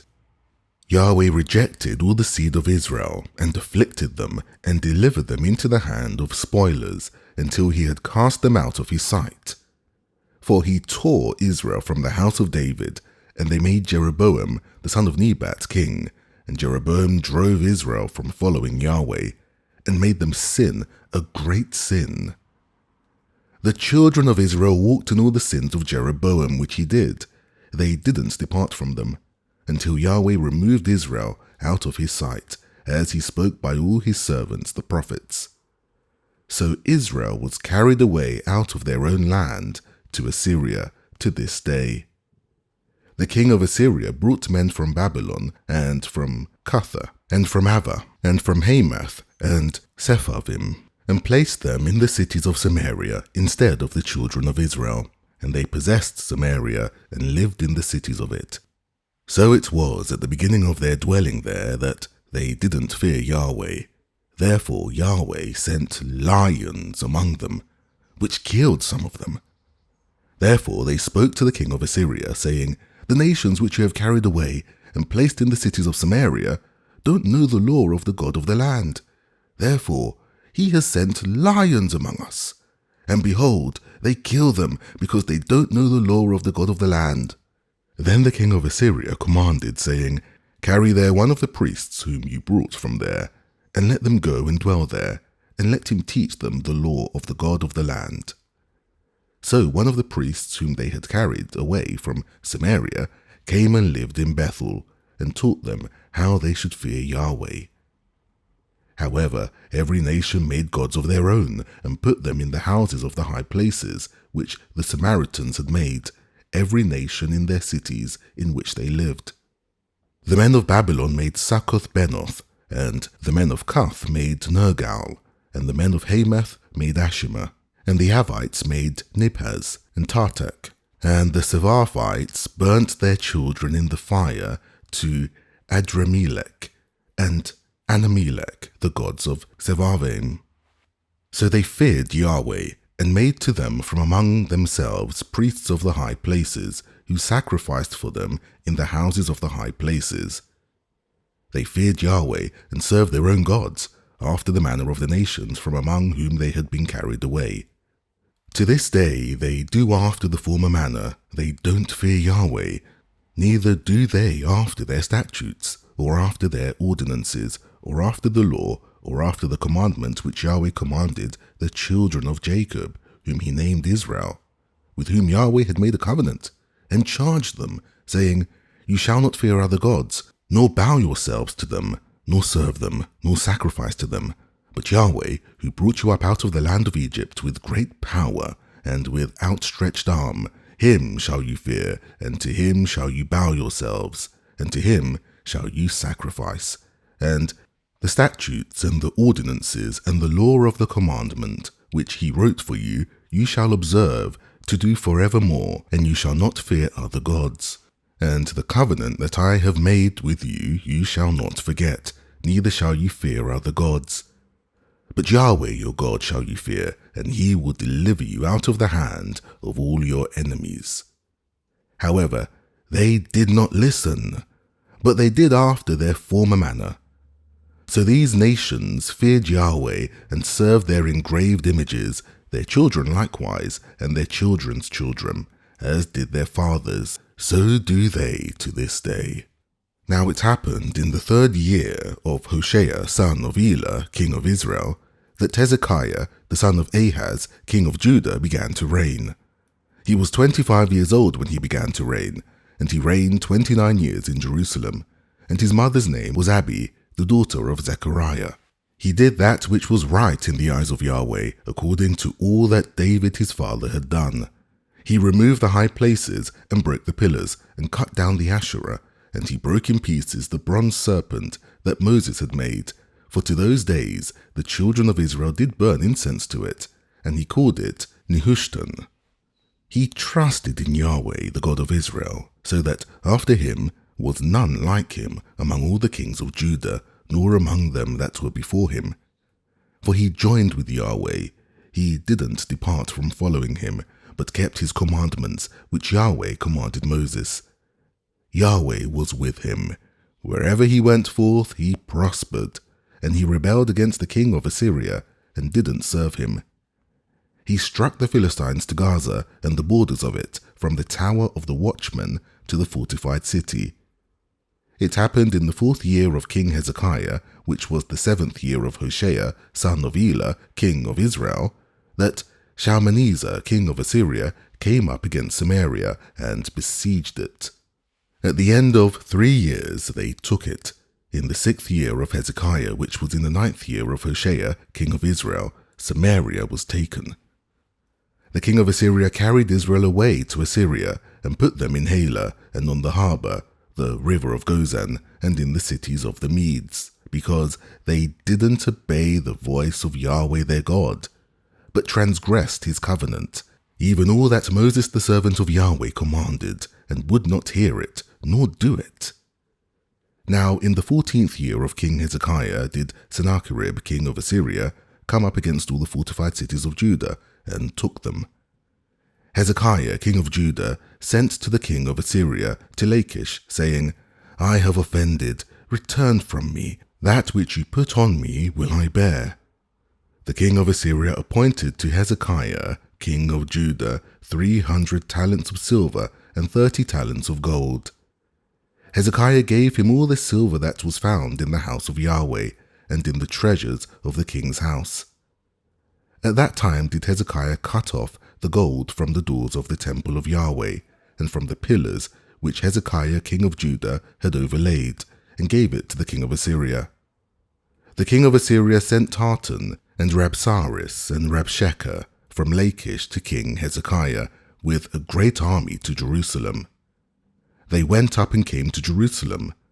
When they were come up, they came and stood by the conduit of the upper pool, which is in the highway of the fuller's field. When they had called to the king, there came out to them Eliakim the son of Hilkiah, who was over the household, and Shebna the scribe, and Joah the son of Asaph the recorder.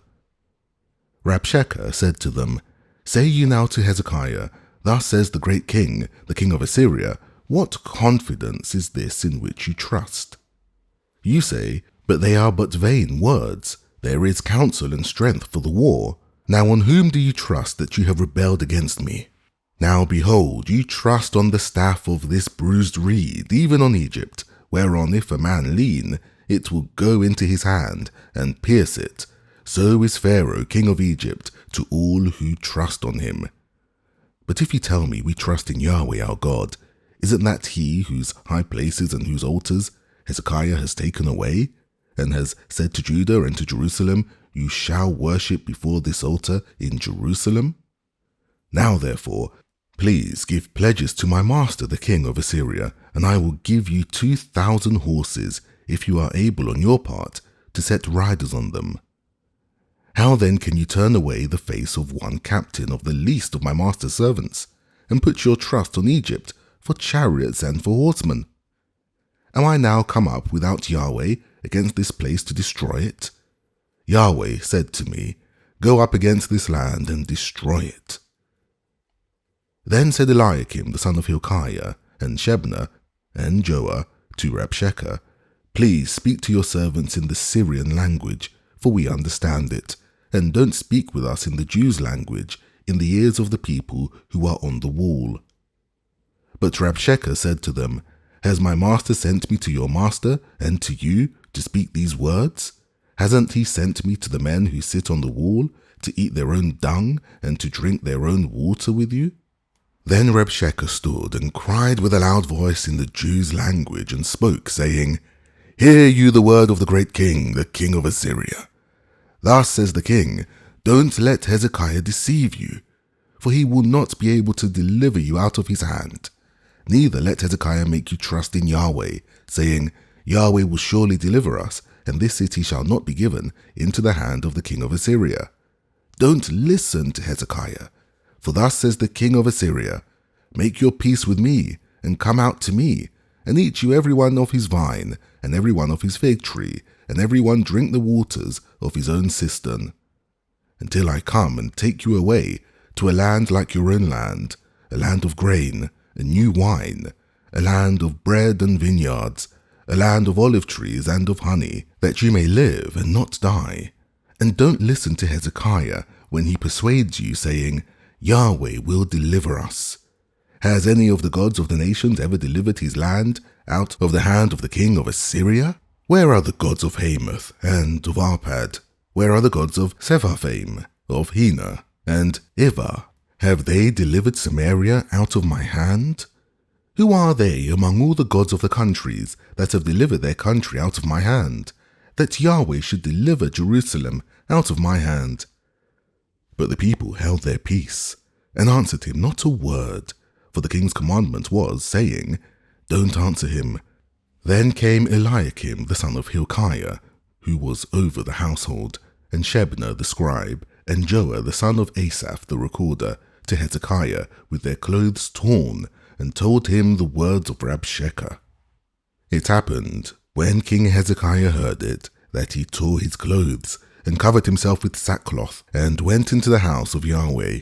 He sent Eliakim, who was over the household, and Shebna the scribe, and the elders of the priests, covered with sackcloth, to Isaiah the prophet, the son of Amoz.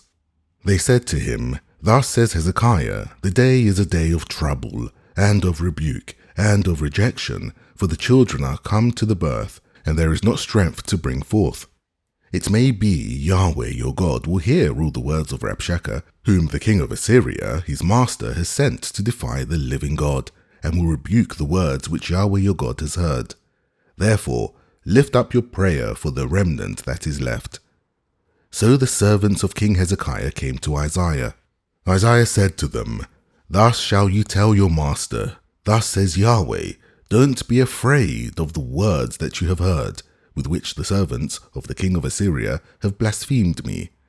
Behold, I will put a spirit in him, and he shall hear news, and shall return to his own land, and I will cause him to fall by the sword in his own land. So Rabshakeh returned, and found the king of Assyria warring against Libnah, for he had heard that he was departed from Lachish.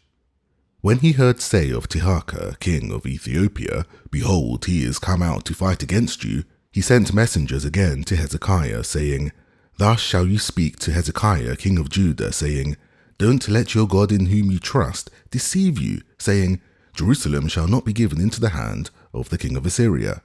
Behold, you have heard what the kings of Assyria have done to all lands by destroying them utterly, and shall you be delivered?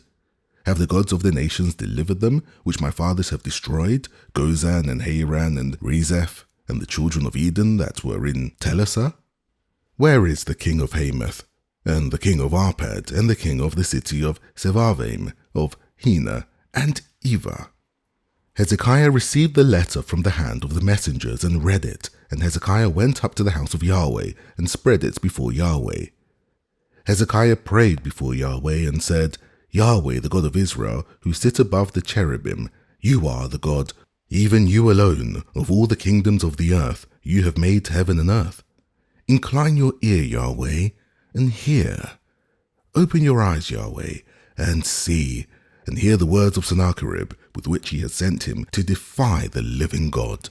Of a truth, Yahweh, the kings of Assyria have laid waste the nations and their lands, and have cast their gods into the fire, for they were no gods, but the work of men's hands, wood and stone, therefore they have destroyed them.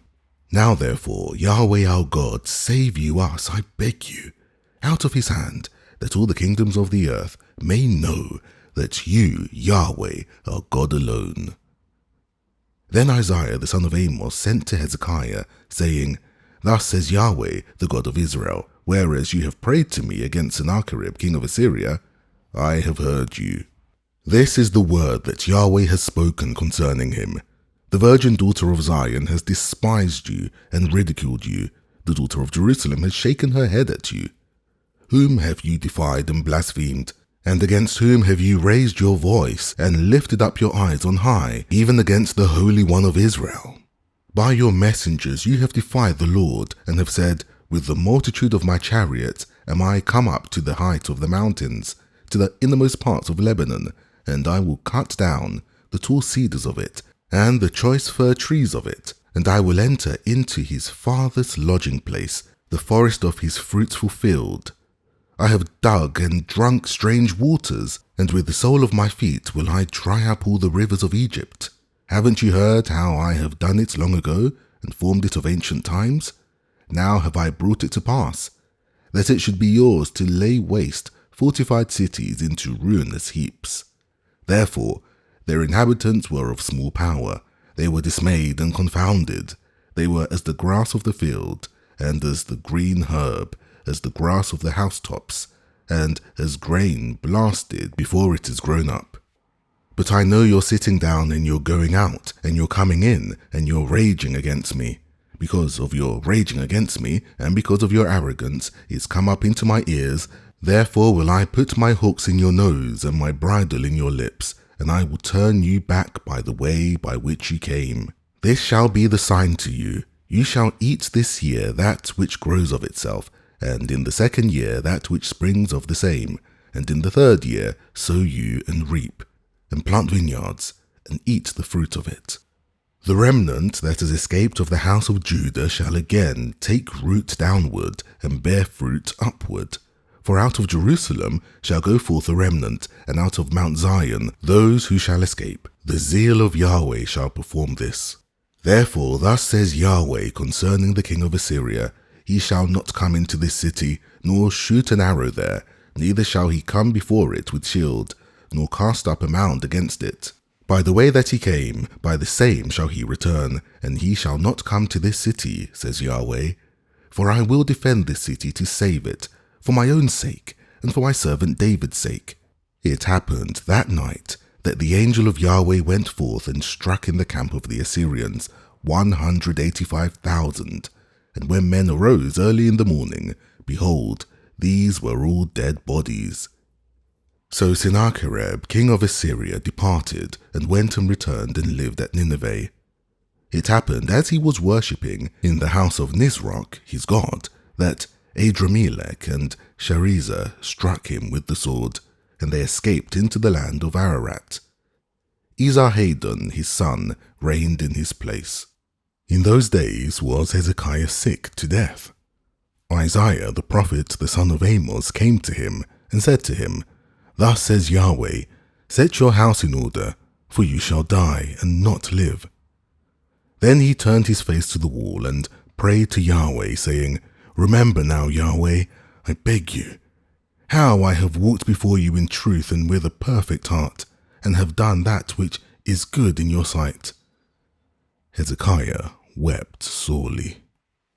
It happened, before Isaiah was gone out into the middle part of the city, that the word of Yahweh came to him, saying, "Turn back and tell Hezekiah the prince of my people, Thus says Yahweh, the God of David your father, I have heard your prayer, I have seen your tears.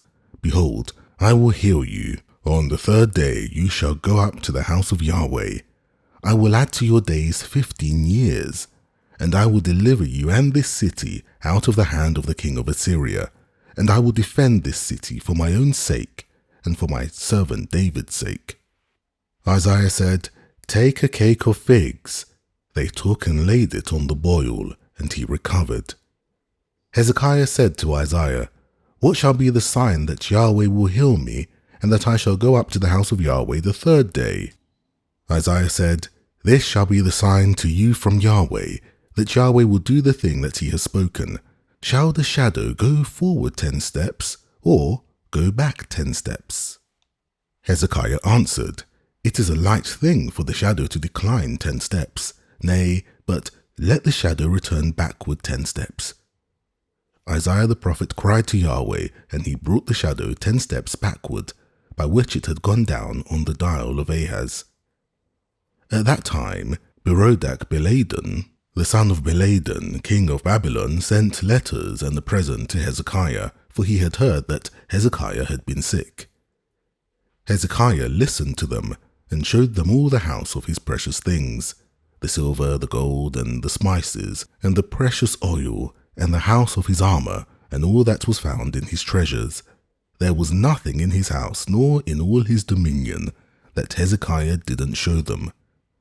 Then came Isaiah the prophet to King Hezekiah, and said to him, "What said these men, and from whence came they to you?" Hezekiah said, "They are come from a far country, even from Babylon." He said, "What have they seen in your house?" Hezekiah answered, "All that is in my house they have seen. There is nothing among my treasures that I have not shown them." Isaiah said to Hezekiah, "Hear the word of Yahweh. Behold, the days come, that all that is in your house, and that which your fathers have laid up in store to this day, shall be carried to Babylon. Nothing shall be left, says Yahweh. Of your sons who shall issue from you, whom you shall father, shall they take away, and they shall be eunuchs in the palace of the king of Babylon." Then said Hezekiah to Isaiah, "Good is the word of Yahweh which you have spoken." He said moreover, "Isn't it so, if peace and truth shall be in my days?" Now the rest of the acts of Hezekiah, and all his might, and how he made the pool, and the conduit, and brought water into the city, aren't they written in the book of the Chronicles of the kings of Judah? Hezekiah slept with his fathers, and Manasseh his son reigned in his place. Manasseh was 12 years old when he began to reign, and he reigned 55 years in Jerusalem, and his mother's name was Hephzibah. He did that which was evil in the sight of Yahweh, after the abominations of the nations, whom Yahweh cast out before the children of Israel. For he built again the high places which Hezekiah his father had destroyed, and he reared up altars for Baal, and made an Asherah, as did Ahab, king of Israel, and worshipped all the army of the sky, and served them. He built altars in the house of Yahweh, of which Yahweh said, "In Jerusalem will I put my name." He built altars for all the army of the sky in the 2 courts of the house of Yahweh. He made his son pass through the fire, and practiced sorcery, and used enchantments, and dealt with those who had familiar spirits, and with wizards. He worked much evil in the sight of Yahweh, to provoke him to anger. He set the engraved image of Asherah that he had made in the house, of which Yahweh said to David and to Solomon his son, "In this house and in Jerusalem, which I have chosen out of all the tribes of Israel, will I put my name forever. Neither will I cause the feet of Israel to wander any more out of the land which I gave their fathers, if only they will observe to do according to all that I have commanded them, and according to all the law that my servant Moses commanded them." But they didn't listen, And Manasseh seduced them to do that which is evil more than did the nations whom Yahweh destroyed before the children of Israel. Yahweh spoke by his servants the prophets, saying, Because Manasseh, king of Judah, has done these abominations, and has done wickedly above all that the Amorites did, who were before him, and has made Judah also to sin with his idols. Therefore thus says Yahweh, the God of Israel, Behold, I bring such evil on Jerusalem and Judah, that whoever hears of it, both his ears shall tingle. I will stretch over Jerusalem the line of Samaria, and the plummet of the house of Ahab, and I will wipe Jerusalem as a man wipes a dish, wiping it and turning it upside down. I will cast off the remnant of my inheritance, and deliver them into the hand of their enemies, and they shall become a prey and a spoil to all their enemies, because they have done that which is evil in my sight, and have provoked me to anger, since the day their fathers came forth out of Egypt, even to this day. Moreover, Manasseh shed innocent blood very much, until he had filled Jerusalem from one end to another, besides his sin with which he made Judah to sin in doing that which was evil in the sight of Yahweh. Now the rest of the acts of Manasseh, and all that he did, and his sin that he sinned, aren't they written in the book of the Chronicles of the Kings of Judah? Manasseh slept with his fathers, and was buried in the garden of his own house, in the garden of Uzzah, and Ammon his son reigned in his place. Ammon was 22 years old when he began to reign, and he reigned 2 years in Jerusalem, and his mother's name was Meshalemeth, the daughter of Harez of Jotbah. He did that which was evil in the sight of Yahweh, as did Manasseh his father. He walked in all the way that his father walked in, and served the idols that his father served, and worshipped them, and he forsook Yahweh, the God of his fathers, and didn't walk in the way of Yahweh. The servants of Ammon conspired against him, and put the king to death in his own house. But the people of the land killed all those who had conspired against King Ammon, and the people of the land made Josiah his son king in his place. Now the rest of the acts of Ammon, which he did, aren't they written in the book of the Chronicles of the Kings of Judah? He was buried in his tomb in the garden of Uzzah, and Josiah his son reigned in his place. Josiah was 8 years old when he began to reign, and he reigned 31 years in Jerusalem. His mother's name was Jedidah, the daughter of Adiah of Boskath. He did that which was right in the eyes of Yahweh, and walked in all the way of David his father, and didn't turn aside to the right hand or to the left. It happened in the 18th year of King Josiah that the king sent Shaphan, the son of Azaliah, the son of Meshullam, the scribe, to the house of Yahweh, saying, Go up to Hilkiah the high priest, that he may sum the money which is brought into the house of Yahweh, which the keepers of the threshold have gathered of the people, and let them deliver it into the hand of the workmen who have the oversight of the house of Yahweh, and let them give it to the workmen who are in the house of Yahweh, to repair the breaches of the house, to the carpenters, and to the builders, and to the masons, and for burying timber and hewn stone to repair the house. However, there was no reckoning made with them of the money that was delivered into their hand, for they dealt faithfully. Hilkiah the high priest said to Shaphan the scribe, I have found the book of the law in the house of Yahweh. Hilkiah delivered the book to Shaphan, and he read it. Shaphan the scribe came to the king, and brought the king word again, and said, Your servants have emptied out the money that was found in the house, and have delivered it into the hand of the workmen, who have the oversight of the house of Yahweh. Shaphan the scribe told the king, saying, Hilkiah the priest has delivered me a book. Shaphan read it before the king. It happened, when the king had heard the words of the book of the law, that he tore his clothes. The king commanded Hilkiah the priest, and Ahikam the son of Shaphan, and Achbor the son of Micaiah, and Shaphan the scribe, and Azariah the king's servant, saying, Go you, inquire of Yahweh for me, and for the people, and for all Judah concerning the words of this book that is found. For great is the wrath of Yahweh that is kindled against us, because our fathers have not listened to the words of this book, to do according to all that which is written concerning us. So Hilkiah the priest, and Ahikam, and Achbor, and Shaphan, and Uzziah went to Huldah, the prophetess, the wife of Shallum, the daughter of Tikvah, the son of Hares, keeper of the wardrobe. Now she lived in Jerusalem in the 2nd quarter, and they talked with her. She said to them, Thus says Yahweh, the God of Israel, Tell you the man who sent you to me. Thus says Yahweh, Behold, I will bring evil on this place, and on the inhabitants of it, even all the words of the book which the king of Judah has read, because they have forsaken me, and have burned incense to other gods, that they might provoke me to anger with all the work of their hands. Therefore my wrath shall be kindled against this place, and it shall not be quenched. But to the king of Judah, who sent you to inquire of Yahweh, thus shall you tell him, Thus says Yahweh, the God of Israel, As touching the words which you have heard, because your heart was tender, and you did humble yourself before Yahweh, when you heard what I spoke against this place, and against the inhabitants of it, that they should become a desolation and a curse, and have torn your clothes, and wept before me, I also have heard you, says Yahweh.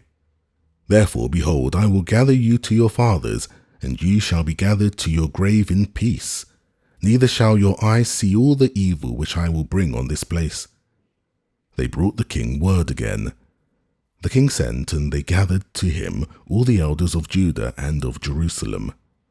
The king went up to the house of Yahweh, and all the men of Judah and all the inhabitants of Jerusalem with him, and the priests, and the prophets, and all the people, both small and great. And he read in their ears all the words of the book of the covenant, which was found in the house of Yahweh.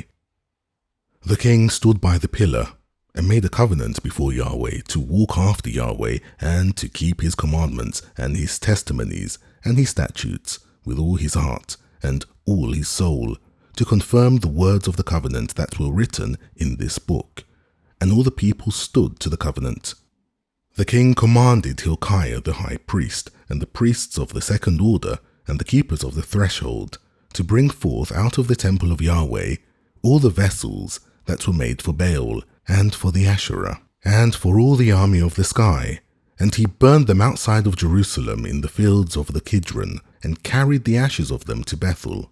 He put down the idolatrous priests, whom the kings of Judah had ordained to burn incense in the high places in the cities of Judah, and in the places round about Jerusalem, those also who burned incense to Baal, to the sun, and to the moon, and to the planets, and to all the army of the sky. He brought out the Asherah from the house of Yahweh, outside of Jerusalem, to the brook Kidron, and burned it at the brook Kidron, and beat it to dust, and cast the dust of it on the graves of the common people. He broke down the houses of the Sodomites, that were in the house of Yahweh, where the women wove hangings for the Asherah. He brought all the priests out of the cities of Judah, and defiled the high places where the priests had burned incense, from Geba to Beersheba. And he broke down the high places of the gates that were at the entrance of the gate of Joshua, the governor of the city, which were on a man's left hand at the gate of the city. Nevertheless, the priests of the high places didn't come up to the altar of Yahweh in Jerusalem, because they ate unleavened bread among their brothers. He defiled Topheth, which is in the valley of the children of Hinnom, that no man might make his son or his daughter to pass through the fire of Molech. He took away the horses that the kings of Judah had given to the sun at the entrance of the house of Yahweh, by the chamber of Nathan-Melech the officer, who was in the court, and he burned the chariots of the sun with fire. The altars that were on the roof of the upper chamber of Ahaz, which the kings of Judah had made, and the altars which Manasseh had made in the 2 courts of the house of Yahweh, did the king break down, and beat them down from there, and cast the dust of them into the brook Kidron. The high places that were before Jerusalem, which were on the right hand of the mountain of corruption, which Solomon the king of Israel had built for Ashtoreth, the abomination of the Sidonians, and for Chemosh, the abomination of Moab, and for Milcom, the abomination of the children of Ammon, did the king defile. He broke in pieces the pillars and cut down the Asherim and filled their places with the bones of men. Moreover, the altar that was at Bethel, and the high place which Jeroboam the son of Nebat, who made Israel to sin, had made, even that altar and the high place he broke down. And he burned the high place and beat it to dust, and burned the Asherah. As Josiah turned himself, he spied the tombs that were there in the mountain, and he sent and took the bones out of the tombs, and burned them on the altar, and defiled it, according to the word of Yahweh, which the man of God proclaimed, who proclaimed these things. Then he said, "What monument is that which I see?" The men of the city told him, "It is the tomb of the man of God, who came from Judah, and proclaimed these things that you have done against the altar of Bethel." He said, "Let him be, let no man move his bones." So they let his bones alone, with the bones of the prophet who came out of Samaria. All the houses also of the high places that were in the cities of Samaria, which the kings of Israel had made to provoke Yahweh to anger, Josiah took away, and did to them according to all the acts that he had done in Bethel. He killed all the priests of the high places that were there on the altars, and burned men's bones on them, and he returned to Jerusalem. The king commanded all the people, saying, "Keep the Passover to Yahweh your God, as it is written in the book of the covenant." Surely there was not kept such a Passover from the days of the judges who judged Israel, nor in all the days of the kings of Israel, nor in the kings of Judah. But in the 18th year of King Josiah was this Passover kept to Yahweh in Jerusalem. Moreover, those who had familiar spirits, and the wizards, and the teraphim, and the idols, and all the abominations that were seen in the land of Judah and in Jerusalem, did Josiah put away, that he might confirm the words of the law, which were written in the book that Hilkiah the priest found in the house of Yahweh. Like him, there was no king before him, who turned to Yahweh with all his heart, and with all his soul, and with all his might, according to all the law of Moses, neither after him arose there any like him. Notwithstanding, Yahweh didn't turn from the fierceness of his great wrath, with which his anger was kindled against Judah, because of all the provocation with which Manasseh had provoked him. Yahweh said, "I will remove Judah also out of my sight, as I have removed Israel, and I will cast off this city which I have chosen, even Jerusalem, and the house of which I said, my name shall be there." Now the rest of the acts of Josiah, and all that he did, aren't they written in the books of the chronicles of the kings of Judah? In his days, Pharaoh Necho, king of Egypt, went up against the king of Assyria to the river Euphrates, and King Josiah went against him, and Pharaoh Necho killed him at Megiddo when he had seen him.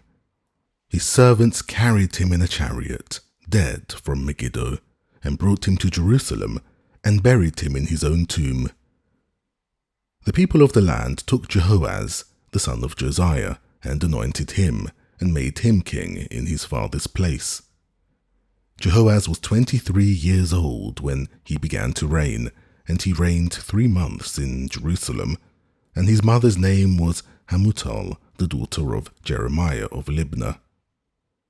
He did that which was evil in the sight of Yahweh, according to all that his fathers had done.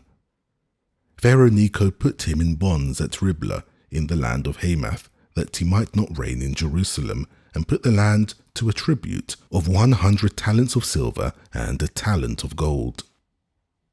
Pharaoh Necho made Eliakim, the son of Josiah, king in the room of Josiah his father, and changed his name to Jehoiakim. But he took Jehoaz away, and he came to Egypt and died there. Jehoiakim gave the silver and the gold to Pharaoh, but he taxed the land to give the money according to the commandment of Pharaoh. He exacted the silver and the gold of the people of the land, of everyone according to his taxation, to give it to Pharaoh Necho. Jehoiakim was 25 years old when he began to reign, and he reigned 11 years in Jerusalem, and his mother's name was Zebidah, the daughter of Pedaiah of Rumah. He did that which was evil in the sight of Yahweh, according to all that his fathers had done. In his days Nebuchadnezzar king of Babylon came up, and Jehoiakim became his servant 3 years. Then he turned and rebelled against him. Yahweh sent against him bands of the Chaldeans, and bands of the Syrians, and bands of the Moabites, and bands of the children of Ammon, and sent them against Judah to destroy it, according to the word of Yahweh, which he spoke by his servants the prophets.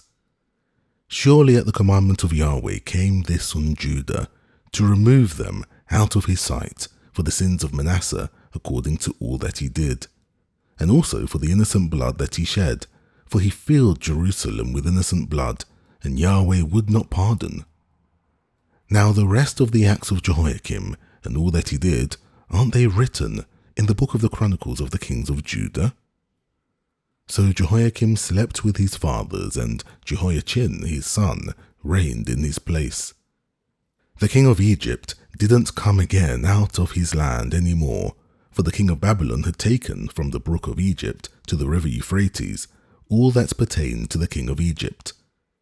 Jehoiachin was 18 years old when he began to reign, and he reigned in Jerusalem 3 months. And his mother's name was Nehushta, the daughter of Elnathan of Jerusalem. He did that which was evil in the sight of Yahweh, according to all that his father had done.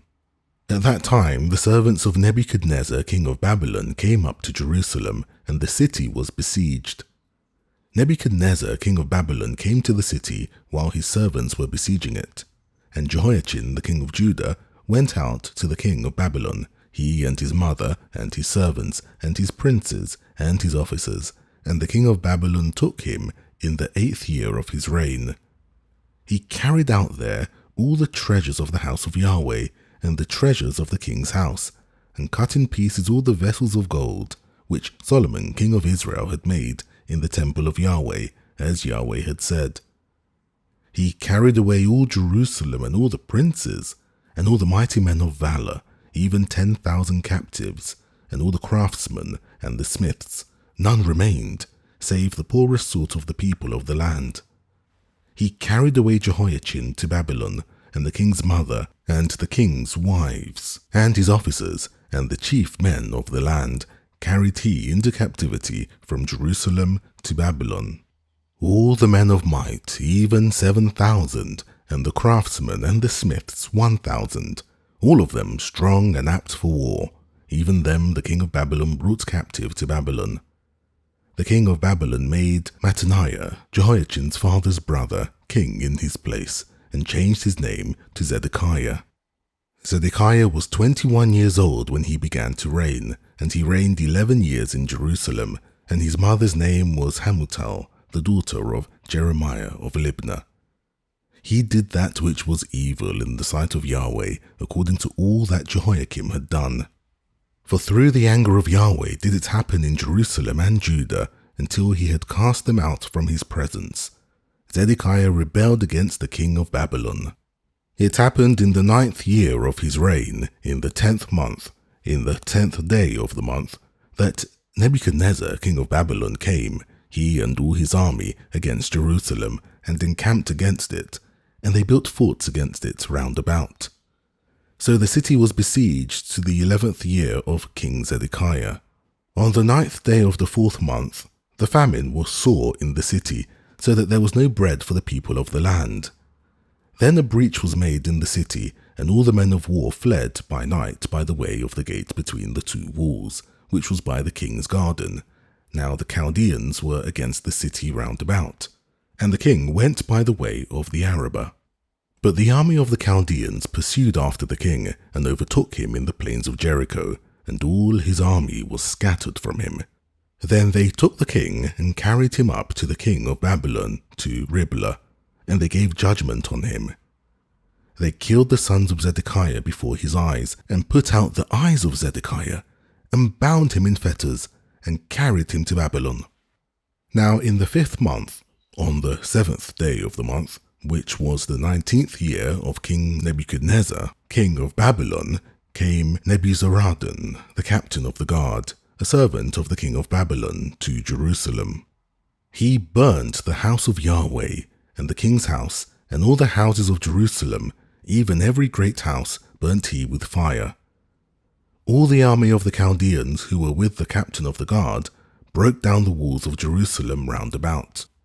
The residue of the people who were left in the city, and those who fell away, who fell to the king of Babylon, and the residue of the multitude, did Nebuzaradan, the captain of the guard, carry away captive. But the captain of the guard left of the poorest of the land to work the vineyards and fields. The pillars of brass that were in the house of Yahweh, and the bases and the bronze sea that were in the house of Yahweh, did the Chaldeans break in pieces, and carried the brass of them to Babylon. The pots and the shovels and the snuffers, and the spoons and all the vessels of brass with which they ministered took they away. The firepans and the basins, that which was of gold, in gold, and that which was of silver, in silver, the captain of the guard took away. The 2 pillars, the 1 sea, and the bases, which Solomon had made for the house of Yahweh, the brass of all these vessels was without weight. The height of the 1 pillar was 18 cubits, and a capital of brass was on it, and the height of the capital was 3 cubits, with network and pomegranates on the capital round about, all of brass, and like to these had the 2nd pillar with network. The captain of the guard took Seraiah the chief priest, and Zephaniah the 2nd priest, and the 3 keepers of the threshold, and out of the city he took an officer who was set over the men of war, and 5 men of those who saw the king's face, who were found in the city, and the scribe, the captain of the army, who mustered the people of the land, and 60 men of the people of the land, who were found in the city. Nebuzaradan, the captain of the guard, took them, and brought them to the king of Babylon, to Riblah. The king of Babylon struck them, and put them to death at Riblah in the land of Hamath. So Judah was carried away captive out of his land. As for the people who were left in the land of Judah, whom Nebuchadnezzar king of Babylon had left, even over them he made Gedaliah the son of Ahikam, the son of Shaphan, governor. Now when all the captains of the forces, they and their men, heard that the king of Babylon had made Gedaliah governor, they came to Gedaliah to Mizpah, even Ishmael the son of Nethaniah, and Johanan the son of Kareah, and Seraiah the son of Tanhumeth the Netophathite, and Jaazaniah the son of the Markathite, they and their men. Gedaliah swore to them and to their men, and said to them, Don't be afraid because of the servants of the Chaldeans. Dwell in the land, and serve the king of Babylon, and it shall be well with you. But it happened in the 7th year that Ishmael the son of Nethaniah, the son of Elishama, of the royal seed, came, and 10 men with him, and struck Gedaliah, so that he died, and the Jews and the Chaldeans that were with him at Mizpah. All the people, both small and great, and the captains of the forces arose and came to Egypt, for they were afraid of the Chaldeans. It happened in the 7th and 13th year of the captivity of Jehoiachin, king of Judah, in the 12th month, on the 27th day of the month, that Evil-Merodach, king of Babylon, in the year that he began to reign, did lift up the head of Jehoiachin, king of Judah, out of prison, and he spoke kindly to him, and set his throne above the throne of the kings who were with him in Babylon, and changed his prison garments. Jehoiachin ate bread before him continually all the days of his life, and for his allowance there was a continual allowance given him of the king, every day a portion, all the days of his life.